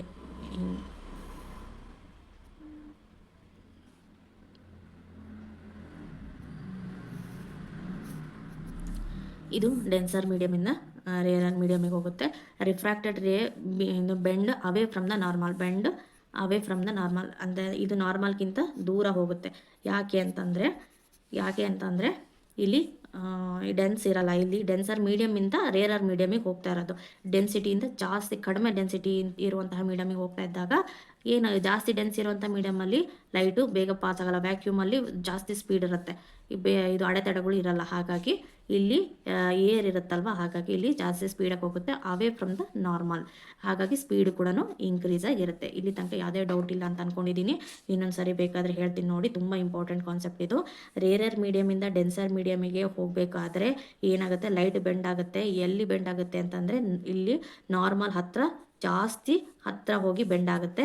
ಯಾಕೆ ಅಂತಂದರೆ ಡೆನ್ಸರ್ ಮೀಡಿಯಮ್ಮು ಜಾಸ್ತಿ ಹೈ ಡೆನ್ಸ್ ಇರುತ್ತೆ. ಹಾಗಾಗಿ ಡೆನ್ಸರ್ ಮೀಡಿಯಮಿಗೆ ಲೈಟು ಬೆಂಡ್ ಆಗುತ್ತೆ. ಬೆಂಡ್ ಆದ ತಕ್ಷಣ ಸ್ಪೀಡು ಡಿಕ್ರೀಸ್ ಆಗುತ್ತೆ. ಇಲ್ಲಿ ಡೆನ್ಸರ್ ಮೀಡಿಯಮಿಂದ ರೇರರ್ ಮೀಡಿಯಮಿಗೆ ಹೋಗಬೇಕಾದ್ರೆ ತುಂಬ ಡೆನ್ಸ್ ಇರುವಂಥ ಮೀಡಿಯಮಿಂದ ಕಡಿಮೆ ಡೆನ್ಸ್ ಇರುವಂಥ ಫ್ರೀಯಾಗಿ ಅಡ್ಡಾಡಕ್ಕೆ, ಇವಾಗ ಏನು ಗೊತ್ತಾ, ಫಾರ್ ಎಕ್ಸಾಂಪಲ್ ಇವಾಗ ಫ್ರೀಯಾಗಿರ್ತೀರಿ, ನಿಮಗೆ ಅವು ಯಾವುದೋ ಒಂದು ಜನ ಜಾಸ್ತಿ ಇರುವಲ್ಲಿ ಹೋಗ್ಬಿಟ್ಬಿಟ್ರೆ ಏನು ಮಾಡ್ತಾರೆ ನೀವು, ನಿಮ್ಮ ಸ್ಪೀಡ್ ಕಡಿಮೆ ಆಗಿಬಿಡುತ್ತೆ. ಆಮೇಲೆ ನೀವು ದಾರಿ ಹುಡ್ಕೊಂಡು ಹೋಗ್ಬೇಕಾಗ್ತದೆ. ನಾರ್ಮಲ್ ಎಲ್ಲಿರುತ್ತೆ ಜಾಗ ಎಲ್ಲಿ ಕಡಿಮೆ ಇರುತ್ತೆ ಅಲ್ಲಿ ಹುಡ್ಕೊಂಡು ಹೋಗ್ಬೇಕಾಗುತ್ತೆ. ಇಲ್ಲಿ ಏನಾಗಿರುತ್ತೆ ಅಂದರೆ ನಿಮ್ಮನ್ನು ಜನ ಜಾಸ್ತಿ ಇರುವಂಥ ಪ್ಲೇಸಸ್ಸಿನ ಬಿಟ್ಟು ಬೇರೆ ಖಾಲಿ ಇರುವಂಥ ಪ್ಲೇಸಸ್ಸಿಗೆ ಕೊಟ್ಟರೆ ಏನಾಗ್ತಾರೆ, ನೀವು ಏನು ಮಾಡ್ತೀರಿ, ಬೇಗ ಓಡೋಗ್ಬಿಡ್ತೀರಿ. ಹಾಗೆ ಇದು ಕೂಡ ಸೇಮ್ ಸ್ಪೀಡ್ ಇಲ್ಲಿ ಜಾಸ್ತಿ ಇರುತ್ತೆ. ನೆಕ್ಸ್ಟ್ ಗ್ಲಾಸ್ ಲ್ಯಾಬಲ್ಲಿ ಯಾವ ಥರ ಆಗುತ್ತೆ ಅಂತ ಕೇಳ್ತಾರೆ. ಇಲ್ಲಿ ಸಿಂಪಲ್ಲಾಗಿ ಜಾಸ್ತಿ ಏನು ಇಂಪಾರ್ಟೆಂಟ್ ಏನಿಲ್ಲ, ಅದು ತಿಳ್ಕೊಳ್ಳಿ. ಇದು ಗ್ಲಾಸ್ ಲ್ಯಾಬಲ್ಲಿ ಏನಾಗುತ್ತೆ ಅಂದರೆ 2 ಸರಿ ಆಗುತ್ತೆ. ಒಂದು ಏನಾಗುತ್ತೆ ಅಂತಂದರೆ ಇಲ್ಲಿ ರಿಫ್ಲೆಕ್ಷನ್ ಆಗುತ್ತೆ. ಇಲ್ಲಿ ಈ ಒಂದು ಪಾರ್ಟಲ್ಲಿ ರಿಫ್ಲೆಕ್ಷನ್ ರೇರರ್ ಟು ಡೆನ್ಸರ್ ಆಗುತ್ತೆ. ಇಲ್ಲಿ ಡೆನ್ಸರ್ ಟು ರೇರರ್ ಆಗುತ್ತೆ ಅಷ್ಟೇ. ಇಲ್ಲಿ ರೇರರ್ ಟು ಏರಿಂದ ಗ್ಲಾಸ್ ಮೀಡಿಯಮಿಗೆ ಬರುತ್ತೆ, ಇಲ್ಲಿ ಗ್ಲಾಸ್ ಮೀಡಿಯಮಿಂದ ರೇರ್ ಮೀಡಿಯಮಿಗೆ ಬರುತ್ತೆ ಅಷ್ಟೇ. ಇವೆರಡು ಪ್ರಿನ್ಸಿಪಲ್ಲು ಇಲ್ಲೇ ಅಪ್ಲೈ ಆಗುತ್ತೆ. ಹಾಗಾಗಿ ಈ ಒಂದು ಕಾನ್ಸೆಪ್ಟ್ ಇಂಪಾರ್ಟೆಂಟ್ ಆಗಿರುತ್ತೆ. ಫ್ಯಾಕ್ಟರ್ಸ್ ಏನೇನಿರುತ್ತೆ, ರೇರರಿಂದ ಡೆನ್ಸರ್ ಮೀಡಿಯಮಿಗೆ ರಿಫ್ರಾಕ್ಷನ್ ಆಗುತ್ತೆ, ಸ್ಪೀಡು ಡಿಕ್ರೀಸ್ ಆಗುತ್ತೆ, ಇಲ್ಲಿ ವೇವ್ ಲೆಂತ್ ಡಿಕ್ರೀಸ್ ಆಗುತ್ತೆ, ಫ್ರೀಕ್ವೆನ್ಸಿ ಸೇಮ್ ಇರುತ್ತೆ. ಇದು ತುಂಬಾ ಇಂಪಾರ್ಟೆಂಟ್. ಎಲ್ಲೇ ಒಂದು ಲೈಟ್ ಬಗ್ಗೆ ನೋಡ್ತಾ ಹೋದರೆ ಫ್ರೀಕ್ವೆನ್ಸಿ ಮಾತ್ರ ಸೇಮೇ ಇರುತ್ತೆ, ವೇವ್ ಲೆಂತ್ ಮಾತ್ರ ಚೇಂಜ್ ಆಗುತ್ತೆ. ಇಲ್ಲಿ ಡೆನ್ಸರಿಂದ ರೇರರ್ ಕೇಸಲ್ಲಿ ಇಲ್ಲಿಂದ ಇಲ್ಲಿಗೆ ಹೋಗಬೇಕಾದ್ರೆ ರಿಫ್ರಾಕ್ಷನ್ ಆಗುತ್ತೆ, ಅಲ್ಲಿ ಸ್ಪೀಡ್ ಇನ್ಕ್ರೀಸ್ ಆಗುತ್ತೆ, ವೇವ್ ಲೆಂತ್ ಕೂಡ ಇನ್ಕ್ರೀಸಿಂಗ್ ಆಗುತ್ತೆ, ಫ್ರೀಕ್ವೆನ್ಸಿ ಸೇಮ್ ಇರುತ್ತೆ. ಆಯಿತಾ, ಇಲ್ಲಿ ತನಕ ಒಂದು ಟಾಪಿಕ್ ಮುಗೀತು ಅಂತ ಅಂದ್ಕೊಂಡಿದ್ದೀನಿ. ರಿಫ್ರಾಕ್ಷನ್ ಥ್ರೂ ಎ ಪ್ರಿಸಮಲ್ಲಿ ರಿಫ್ರಾಕ್ಷನ್ ಹೇಗಾಗುತ್ತೆ ಅನ್ನೋದನ್ನು ಸ್ವಲ್ಪ ನೋಟ್ ಮಾಡಿಟ್ಕೊಳ್ಳಿ. ಇದರಲ್ಲಿ ಜಾಸ್ತಿ ಏನಿಲ್ಲ, ಈ ಒಂದು ಪಾಯಿಂಟ್ ಇಂಪಾರ್ಟೆಂಟ್ ಆಗುತ್ತೆ. ಹಾಗೆಯೇ ಈ ಒಂದು ಫಾರ್ಮುಲಾ ಇಂಪಾರ್ಟೆಂಟ್ ಆಗುತ್ತೆ ಅಷ್ಟೇ. ಅದೇನು ಜಾಸ್ತಿ ಏನು ಕೇಳೋದಿಲ್ಲ. ಪ್ರಿಸಮಿಂದು ಫಾರ್ಮುಲಾ ಕೇಳ್ತಾರೆ ಅಷ್ಟೇ. ಹಾಗೆಯೇ ಸಮ್ ನ್ಯಾಚುರಲ್ ಫಿನಾಮಿನಾ ಯಾವುದಿದೆ, the rainbow, scattering of light, ಇವೆರಡು ಇಂಪಾರ್ಟೆಂಟ್, ಯಾಕಾಗುತ್ತೆ ಅನ್ನೋದನ್ನು ಕೇಳ್ತಾರೆ ಅಷ್ಟೇ. ಹಾಗೆಯೇ ಇನ್ನೊಂದು ಈ ಒಂದು ಟೇಬಲು ಇಲ್ಲಿ ತನಕ ಕೇಳಿಲ್ಲ, ಅದು ನೋಡ್ಕೊಂಡು ಹೋಗಿ ವೈಲೆಟ್ ಕಲರಿಗೆ ಏನೇನಿದೆ ಅವೆಲ್ಲ ಕೇಳಬಹುದು. ಬಟ್ ಜಾಸ್ತಿ ಏನು ಇಂಪಾರ್ಟೆನ್ಸ್ ಏನು ಕೊಡೋಕ್ಕೆ ಹೋಗಬೇಡಿ. ರೇನ್ಬೋ ಯಾವ ಥರ ಆಗುತ್ತೆ, dispersion of sunlight by water drops, ಈ ಒಂದು ಪಾಯಿಂಟ್ ತುಂಬಾ ಇಂಪಾರ್ಟೆಂಟ್. ವಾಟರ್ ಡ್ರಾಪ್ಸಲ್ಲಿ ಡಿಸ್ಪರ್ಷನ್ ಆಫ್ ಲೈಟ್ ಇರೋದ್ರಿಂದ ನಮಗೆ ರೇನ್ಬೋ ಕಾಣುತ್ತೆ ಅನ್ನೋದು ತುಂಬಾ ಇಂಪಾರ್ಟೆಂಟ್ ಒಂದು ಕಾನ್ಸೆಪ್ಟು. ಈ ಒಂದು ವಿಡಿಯೋದಲ್ಲಿ ನಾವು ರಿಫ್ಲೆಕ್ಷನು, ರಿಫ್ರಾಕ್ಷನು, ಟೋಟಲ್ ಇಂಟರ್ನಲ್ ರಿಫ್ಲೆಕ್ಷನು ನೋಡಿದ್ವಿ. ಹಾಗೆಯೇ ಸ್ಕ್ಯಾಟ್ರಿಂಗ್ ಆಫ್ ಲೈಟು ನೋಡಿದ್ವಿ. ಅಂದರೆ ಒಂದು ರೇನ್ಬೋ ಯಾವ ಥರ ಆಗುತ್ತೆ ಅಂತಂದು ನೋಡೋದಾದ್ರೆ ಸ್ಕ್ಯಾಟ್ರಿಂಗ್ ಆಫ್ ಲೈಟ್ ಕೂಡ ನೋಡಿದ್ವಿ. ಅದು ಒಂದು ಅಪ್ಲಿಕೇಶನ್ ಅಂತಲೇ ಹೇಳ್ಬೋದು, ಒಂದು ಫಿನೋಮಿನಾ ಅಂತಲೇ ಹೇಳ್ಬೋದು. ನೆಕ್ಸ್ಟು ಇದ್ರದ್ದು ಅಪ್ಲಿಕೇಶನ್ ನೋಡ್ತಾ ಹೋಗೋಣ. ಕ್ವಶನ್ ಕೊಟ್ಟಿದ್ದಾರೆ, ಫಿಯರ್ ಮ್ಯಾನ್ ಅಂದರೆ ಫಿಶರ್ ಮ್ಯಾನು ಒಂದು ಫಿಶ್ ಇರುತ್ತಲ್ಲಪ್ಪ, ಅದನ್ನು ಇದು ಎಲ್ಲಿ ಇರುತ್ತೆ ಅಂತ ನೋಡೋದಕ್ಕೆ ಅವನು ಏನು ಮಾಡ್ತಾನೆ, ಬಲೆ ಹಾಕ್ತಾನಲ್ಲ, ಆ ಬಲೆ ಹಾಕಬೇಕಾದ್ರೆ ಆ ಫಿಶ್ ಇರೋದಕ್ಕೂ ಅವ್ನು ನೋಡೋದಕ್ಕೂ ಡಿಸ್ಟೆನ್ಸ್ ಕರೆಕ್ಟ್ ಇರುತ್ತಾ ಅಂತ ಕೇಳ್ತಾರೆ. ಆವಾಗ ಏನು ಹೇಳಬೇಕು, ಇಲ್ಲ ಅಂತ ಹೇಳಬೇಕು. ಯಾಕೆ ಅಂತಂದರೆ ಅಲ್ಲಿ ನಮಗೆ ನಾವು ನೋಡಿದಾಗ ಅಲ್ಲಿರುವಂತಹ ಒಂದು ಫಿಶ್ ಆ ಜಾಗದಲ್ಲಿ ಇರಲ್ಲ, ಬೇರೆ ಜಾಗದಲ್ಲೇ ಇರುತ್ತೆ ಅಂತ ಆನ್ಸರ್ನ ಹೇಳಬೇಕು. ಅದಕ್ಕೆ ಇನ್ನೊಂದು ಎಕ್ಸಾಂಪಲ್ನ ಕೊಡ್ತೀನಿ. ಇವಾಗ ನೀವು ಏನು ಮಾಡಿ ಅಂತಂದರೆ, ಒಂದು ಲೋಟ ತಗೊಳ್ಳಿ.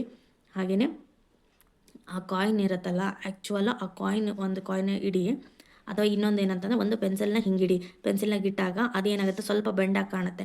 ಬೆಂಡಾಗಿ ಕಾಣಿದಾಗ ಏನಾಗುತ್ತೆ, ಆ್ಯಕ್ಚುಲಿ ಹಿಂಗೆ ಸ್ಟ್ರೈಟ್ ಇರಬೇಕಲ್ಲ, ಸ್ಟ್ರೈಟ್ ಇರಲ್ಲ, ಅದು ಸ್ವಲ್ಪ ಬೆಂಡಾಗಿ ಕಾಣುತ್ತೆ. ಯಾಕೆ ಅಂದರೆ ಅಲ್ಲಿ ನಮಗೆ ಡಿಸ್ಟೆನ್ಸ್ ಸ್ವಲ್ಪ ಸರ್ಕೊಂಡಿದೆ ಅಂತ. ಅಲ್ಲಿ ಏನಾಗುತ್ತೆ, ಒಂದು ಮೀಡಿಯಮಿಂದ ಇನ್ನೊಂದು ಮೀಡಿಯಮಿಗೆ ಲೈಟ್ ಪಾಸ್ ಆದಾಗ ನಮಗೆ ಏನಾಗುತ್ತೆ, ಲೈಟು ಬೆಂಡ್ ಆಗುತ್ತೆ ಅನ್ನೋದು ಒಂದು ಕಾನ್ಸೆಪ್ಟ್ ಗೊತ್ತಿದ್ದರೆ ಇದನ್ನು ಆ್ಯಕ್ಚುಯಲ್ ಆಗಿ ಅದು ಇಲ್ಲಿರಬೇಕಾಗಿತ್ತು. ಬಟ್ ಅಲ್ಲಿ ನಮಗೆ ಕಾಣೋವಂಥದ್ದೇನೋ ಇಲ್ಲಿ ಕಾಣ್ತಾ ಇದೆ, ಅಂದರೆ ಬೆಂಡ್ ಆಗಿದೆ ಅಂತ ಅರ್ಥ. ಪೆನ್ಸಿಲ್ ಪಾಯಿಂಟ್ ಇಲ್ಲಿರಬೇಕಾಗಿತ್ತು, ಆದರೆ ಇಲ್ಲಿ ಕಾಣಿಸ್ತಾ ಇದೆ. ಯಾಕೆಂದರೆ ಲೈಟು ಬೆಂಡ್ ಆಗಿದೆ ಅಂತ. ಈ ಕ್ವಶನ್ ಕೂಡ ಅಪ್ಲೈಡ್ ಕ್ವಶನ್ ಈ ಥರ ಬಂದರೆ ನೀವು ಆನ್ಸರ್ನ ಮಾಡಬೇಕಾಗತ್ತೆ. ಇಂಪಾರ್ಟೆಂಟಾಗಿ ಕ್ವಶನ್ಸ್ ಬರ್ತಾ ಹೋಗುತ್ತೆ. ಒಂದು ಪಿನ್ ಹೋಲು ಕ್ಯಾಮ್ರಾದಲ್ಲಿ, ಮತ್ತು ಪೆರಿಸ್ಕೋಪು, ಟೆಲಿಸ್ಕೋಪು, ಆಮೇಲೆ ಕೆರಡಿಯೋಸ್ಕೋಪು, ಇದರಲ್ಲೆಲ್ಲ ಲೈಟು ಯಾವ ಥರ ವರ್ಕ್ ಆಗುತ್ತೆ ಅಂತ ಹೇಳ್ಬಿಟ್ಟು ಕ್ವಶನ್ನ ಕೇಳ್ತಾರೆ. ಇಂಪಾರ್ಟೆಂಟಾಗಿ 3-4 ಕ್ವಶನ್ ಪೇಪರಲ್ಲಿ ಈ ಒಂದು ಪಿನ್ ಹೋಲ್ ಕ್ಯಾಮ್ರಾ ಬಗ್ಗೆ ಕೇಳಿದ್ದಾರೆ. ಅದ್ರ ಬಗ್ಗೆ ತಿಳ್ಕೊಳ್ತಾ ಹೋಗೋಣ. ಪಿನ್ ಹೋಲ್ ಕ್ಯಾಮ್ರಾದಲ್ಲಿ ಏನಂದರೆ, real inverted small size image ಬರ್ತಾ ಹೋಗುತ್ತೆ. 2 ಬಾಕ್ಸ್ ಇರುತ್ತೆ. ಅಲ್ಲಿ ಏನಂತಂದರೆ ಟ್ರಾನ್ಸ್ಪರೆಂಟ್ ಬಟರ್ ಪೇಪರ್ನ ಯೂಸ್ ಮಾಡ್ತಾರೆ. ಕಲರ್ಫುಲ್ ಆಗಿರುತ್ತೆ. ಹಾಗೆಯೇ ಸ್ಟ್ರೈಟ್ ಲೈಟ್ ಸ್ಟ್ರೈಟ್ ಲೈನಲ್ಲಿ ಹೋಗುತ್ತೆ ಅನ್ನೋದು ಕೂಡ ಈ ಒಂದು ಪಿನ್ ಹೋಲ್ ಕ್ಯಾಮ್ರಾದಲ್ಲಿ ನಾವು ನೋಡ್ತಾ ಹೋಗ್ತೀವಿ. ಹಾಗೆಯೇ ಪೆರಿಸ್ಕೋಪ್ ಅಂತಂದರೆ ಇಲ್ಲಿ ಟೋಟಲ್ ಇಂಟರ್ನಲ್ ರಿಫ್ಲೆಕ್ಷನ್ ಅನ್ನೋ ಒಂದು ಪ್ರಿನ್ಸಿಪಲ್ನ ಯೂಸ್ ಮಾಡಿಕೊಂಡು ಮಾಡಿರುವಂಥದ್ದು ಪೆರಿಸ್ಕೋಪು. ಇಲ್ಲಿ ಮಲ್ಟಿಪಲ್ ರಿಫ್ಲೆಕ್ಷನ್ ಆಗುತ್ತೆ. ಯಾಕೆ ಅಂತಂದರೆ ನಮಗೆ ಗೊತ್ತಿದೆ ಟೋಟಲ್ ಇಂಟರ್ನಲ್ ರಿಫ್ಲೆಕ್ಷನ್ ಯಾವ ಥರ ಆಗುತ್ತೆ ಅಂತ. ಇಲ್ಲಿ ಸಬ್ಮರೀನಲ್ಲಿ ಮತ್ತೆ ಯೂಸ್ ಮಾಡ್ತಾರೆ. ಸಬ್ಮರೀನಲ್ಲಿ ನಿಮ್ಗೆ ಗೊತ್ತಿರ್ಬೋದು, ಸಬ್ಮರೀನ್ ಈ ಥರ ಇರುತ್ತೆ. ಮೇಲ್ಗಡೆ ಒಂದು ಹೀಗೆ ಬಂದು ಮತ್ತು ಹೀಗೆ ಬಂದು ಈ ಥರ ಎಲ್ಲ ಇರುತ್ತೆ. ಹಿಂಗೆ ಬಂದು ಈ ಥರ ಇರುತ್ತೆ. ಅಂದರೆ ನಮಗೆ ಹೊರಗಡೆದೆಲ್ಲ ಇಲ್ಲಿ ಕಾಣಿಸ್ತಾ ಇರುತ್ತೆ. ಯಾಕೆ ಅಂತಂದರೆ ಇಲ್ಲಿ ಟೋಟಲ್ ಇಂಟರ್ನಲ್ ರಿಫ್ಲೆಕ್ಷನಿಂದ ನಮಗೆ ಹೊರಗಡೆದು ಕಾಣಿಸ್ತಾ ಇರುತ್ತೆ. ಅಲ್ಲಿ ಏನು ಫಾರ್ಮುಲಾ ಬೇಕು ಅಂದರೆ, ನಮಗೆ ಈ ಒಂದು ಈ ಥರ ಕಟ್ ಆಗಿದೆ ಅಲ್ಲ ಲೈನು, ಇಲ್ಲಿ ನಮಗೆ 45 ಡಿಗ್ರಿಯಲ್ಲಿ ಇರಬೇಕು.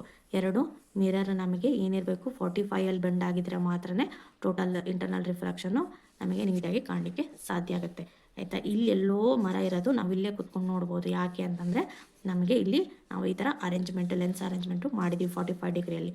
ಪೆರಿಸ್ಕೋಪ್ ಅಂದ ತಕ್ಷಣ ನಿಮಗೆ ನೋಡ್ಕೊಂಬಿಡ್ಬೇಕು. ಸಬ್ಮೆರಿನ್ ನೆನಪಾಗಬೇಕು, 45 ಡಿಗ್ರಿ ನೆನಪಾಗಬೇಕು, ಮಲ್ಟಿಪಲ್ ರಿಫ್ಲೆಕ್ಷನ್ ನೆನಪಾಗಬೇಕು, TIR ರೂಲ್ ನೆನಪಾಗಬೇಕು. ನೆಕ್ಸ್ಟು ಕೆರಡಿಯೋಸ್ಕೋಪ್ ಅಂತಂದರೆ ಗೊತ್ತಿರ್ಬೋದು ನಿಮಗೆ. ಈಗ 3 ಗ್ಲಾಸನ್ನು ಹಾಕ್ಬಿಟ್ಟು ಈ ಥರ ಮಾಡಿರ್ತಾರೆ. ಬಳಚೂರನ್ನೆಲ್ಲ ಹಾಕಿ ಡಿಫ್ರೆಂಟ್ ಪ್ಯಾಟರ್ನ್ಸ್ ಬರ್ತಾ ಇರುತ್ತೆ. ನೀವು ನೋಡಿರ್ಬೋದು, ಆಟಿಕೆ ಆಡಬೇಕಾದ್ರೆ ಇದೆಲ್ಲ ನೋಡಿರ್ತೀರ. ಅಲ್ಲಿ ಏನಂತ ಬಳಚೂರನ್ನೆಲ್ಲ ಹಾಕಿ ಬೇರೆ ಬೇರೆ ಪ್ಯಾಟರ್ನ್ಸ್ ಎಲ್ಲ ಮಾಡಿರ್ತಾರೆ. ಅಲ್ಲಿ ಏನಂತ ಮಲ್ಟಿಪಲ್ ರಿಫ್ಲೆಕ್ಷನ್ ಆಗುತ್ತೆ. ಅಲ್ಲಿ 3 ಪ್ಲೇನ್ ಮಿರರ್ನ ಟ್ರಯಾಂಗಲ್ ಹಲ್ಲು ಹಾಕ್ಬಿಟ್ಟು ಮಾಡಿರುವಂತಹ ಒಂದು ಆಪ್ಟಿಕ್ ಆಬ್ಜೆಕ್ಟ್ ಅಂತಂದರೆ ಕೆರಡಿಯೋಸ್ಕೋಪು. ಇವು ತುಂಬಾ ಇಂಪಾರ್ಟೆಂಟು. ಡಿಫ್ರೆಂಟ್ ಪ್ಯಾಟ್ರನ್ಸ್ ಬರುತ್ತೆ, ಬ್ಯೂಟಿಫುಲ್ ಪ್ಯಾಟ್ರನ್ಸ್ ಬರುತ್ತೆ. ಪ್ಯಾಟ್ರನ್ಸ್ ಅನ್ನೋದು ನೆನ್ಪಿಟ್ಕೊಳ್ಳಿ. ಬೇರೆ ಬೇರೆ ಹಿಂಗೆ ಚುಕ್ಕೆ ಹಿಂಗೆ ಹಿಂಗೆ ಏನೇನೋ ಡಿಸೈನ್ ಬರ್ತಾ ಹೋಗುತ್ತೆ. ಪ್ಯಾಟ್ರನ್ಸ್ ಅಂದರೆ ರಂಗೋಲಿ ಹಾಕ್ದಂಗೆ ಇರುತ್ತೆ. ಈ ಥರದ್ದೆಲ್ಲ ಕೆರಡಿಯೋಸ್ಕೋಪಲ್ಲಿ ಮಾಡಲಿಕ್ಕೆ ತುಂಬ ಇಂಟ್ರೆಸ್ಟಿಂಗ್ ಆಗಿರುವಂಥ ಒಂದು ಆಬ್ಜೆಕ್ಟ್ ಅಂತಲೇ ಹೇಳ್ಬೋದು ಕೆರಡಿಯೋಸ್ಕೋಪು. ಬಳೆಚೂರು ಹಾಕಿ ನೋಡ್ಬೋದು. ಬೇರೆ ಬೇರೆ ಕಲರ್ ಬಳೆಚೂರು ಹಾಕಿದರೆ ಬೇರೆ ಬೇರೆ ಡಿಸೈನ್ಸ್ದು ಬರ್ತಾ ಹೋಗುತ್ತೆ ಕೆರಡಿಯೋಸ್ಕೋಪಲ್ಲಿ. ಆಯಿತಾ? ಇಲ್ಲಿ ತನಕ ಅಪ್ಲಿಕೇಶನ್ನು ಇದು ಕ್ವಶನ್ನಲ್ಲಿ ಕೊಟ್ಟಿದ್ದಾರೆ. ಇದಂತೂ ತುಂಬಾ ಇಂಪಾರ್ಟೆಂಟು. ಹಾಗೆ ಮೈಕ್ರೋಸ್ಕೋಪ್ ಕೂಡ ಇಂಪಾರ್ಟೆಂಟ್ ಆಗುತ್ತೆ. ಹಾಗೆ ಈ ಒಂದು ಪ್ರಿನ್ಸಿಪಲ್ ಕೂಡ ಕ್ವಶನ್ನಲ್ಲಿ ಬಂದಿದೆ, ನೋಡ್ಕೊಳ್ಳಿ. ಇಲ್ಲಿ ತನಕ ಲೈಟ್ ಚಾಪ್ಟರು ನಾನು ಆಲ್ಮೋಸ್ಟ್ ಎಲ್ಲದು ಲೈಟ್ ಚಾಪ್ಟರ್ ಬಗ್ಗೆ ಏನೇನು ಇನ್ಫಾರ್ಮೇಷನ್ ಬೇಕೋ ಎಲ್ಲದನ್ನು ಕವರ್ ಮಾಡಿದ್ದೇನೆ. ಪ್ರಾಬ್ಲಮೆಟಿಕ್ ಬಿಟ್ಟು ಥಿಯರಿ ಪಾರ್ಟ್ ಅಷ್ಟನ್ನು ಕವರ್ ಮಾಡಿದ್ದೇನೆ. ಪ್ರಾಬ್ಲಮೆಟಿಕಲ್ಲಿ ಈ ಒಂದು ಸೈನ್ ಕನ್ವೆನ್ಷನಲ್ಲಿ ಇದು ಒಂದು ಫಾರ್ಮುಲಾ ನೆನ್ಪಿಟ್ಕೊಳ್ಳಿ. ಆಬ್ಜೆಕ್ಟ್ ಡಿಸ್ಟೆನ್ಸು ಮತ್ತು ಇಮೇಜ್ ಡಿಸ್ಟೆನ್ಸು, ಫೋಕಲ್ ಲೆಂತ್, ಈ 3 ಗೊತ್ತಿತ್ತು ಅಂತಂದರೆ ಈ ಒಂದು ಕಾನ್ಸೆಪ್ಟು ತುಂಬಾ ಇಂಪಾರ್ಟೆಂಟ್ ಆಗುತ್ತೆ. ಹಾಗೆ ಇದು ಸೈನ್ ಕನ್ವೆನ್ಷನ್ ಒಳಗೆ ಬರುತ್ತೆ. ಕಾನ್ವೆಕ್ಸ್ ಮಿರರಲ್ಲಿ ಸೈನ್ ಕನ್ವೆನ್ಷನ್ ತುಂಬಾ ಇಂಪಾರ್ಟೆಂಟು. ಅದರಲ್ಲಿ ಮಿರರ್ ಫಾರ್ಮುಲಾ ತುಂಬಾ ಇಂಪಾರ್ಟೆಂಟು ಪ್ರಾಬ್ಲಮೆಟಿಕಲ್ಲಿ. ಹಾಗೆ ಮ್ಯಾಗ್ನಿಫಿಕೇಷನ್, ಇದನ್ನು ಬಿಟ್ಬಿಟ್ಟಿದೆ. ಮ್ಯಾಗ್ನಿಫಿಕೇಷನ್ ಅಂತಂದರೆ ಒಂದು ಲೆನ್ಸ್ ಎಷ್ಟು ಮ್ಯಾಗ್ನಿಫೈ ಮಾಡೋಕ್ಕೆ ಸಾಧ್ಯ, ಒಂದು ಮಿರರ್ ಎಷ್ಟು ಮ್ಯಾಗ್ನಿಫೈ ಮಾಡೋಕ್ಕೆ ಸಾಧ್ಯ ಅನ್ನೋದನ್ನು ಹೇಳುವಂಥದ್ದು ಈ ಮ್ಯಾಗ್ನಿಫಿಕೇಷನ್ ಅಂತ. ಇದಕ್ಕೆ ಫಾರ್ಮುಲಾ ಇದು -H'/H ಅಂದಾಗ -V/U ಅಂತಲೇ ಹೇಳ್ಬೋದು. ಈ ಒಂದು ಕಾನ್ಸೆಪ್ಟು ಪ್ರಾಬ್ಲಮೆಟಿಕಲ್ ತುಂಬಾ ಇಂಪಾರ್ಟೆಂಟ್ ಆಗುತ್ತೆ. ಈ ಒಂದು ಕಾನ್ಸೆಪ್ಟನ್ನು ಪ್ರಾಬ್ಲಮ್ ಮಾಡಬೇಕಾದ್ರೆ ಕೇಳ್ತಾರೆ. ಇದು ಕೂಡ ನೋಟ್ ಮಾಡಿ ಇಟ್ಕೊಳ್ಳಿ. ಥಿಯರಿ ಮತ್ತು ಆಲ್ಮೋಸ್ಟ್ ಥಿಯರಿಯ ಲೈಟ್ ಕಾನ್ಸೆಪ್ಟ್ನ ನಾನು ಮುಗಿಸಿದ್ದೀನಿ. ಈ ಒಂದು ವಿಡಿಯೋ ಯೂಸ್ ಆಗುತ್ತೆ ಅಂದ್ಕೊಂಡಿದ್ದೀನಿ. ಮತ್ತೊಂದು ವಿಡಿಯೋದಲ್ಲಿ ಸಿಗೋಣ.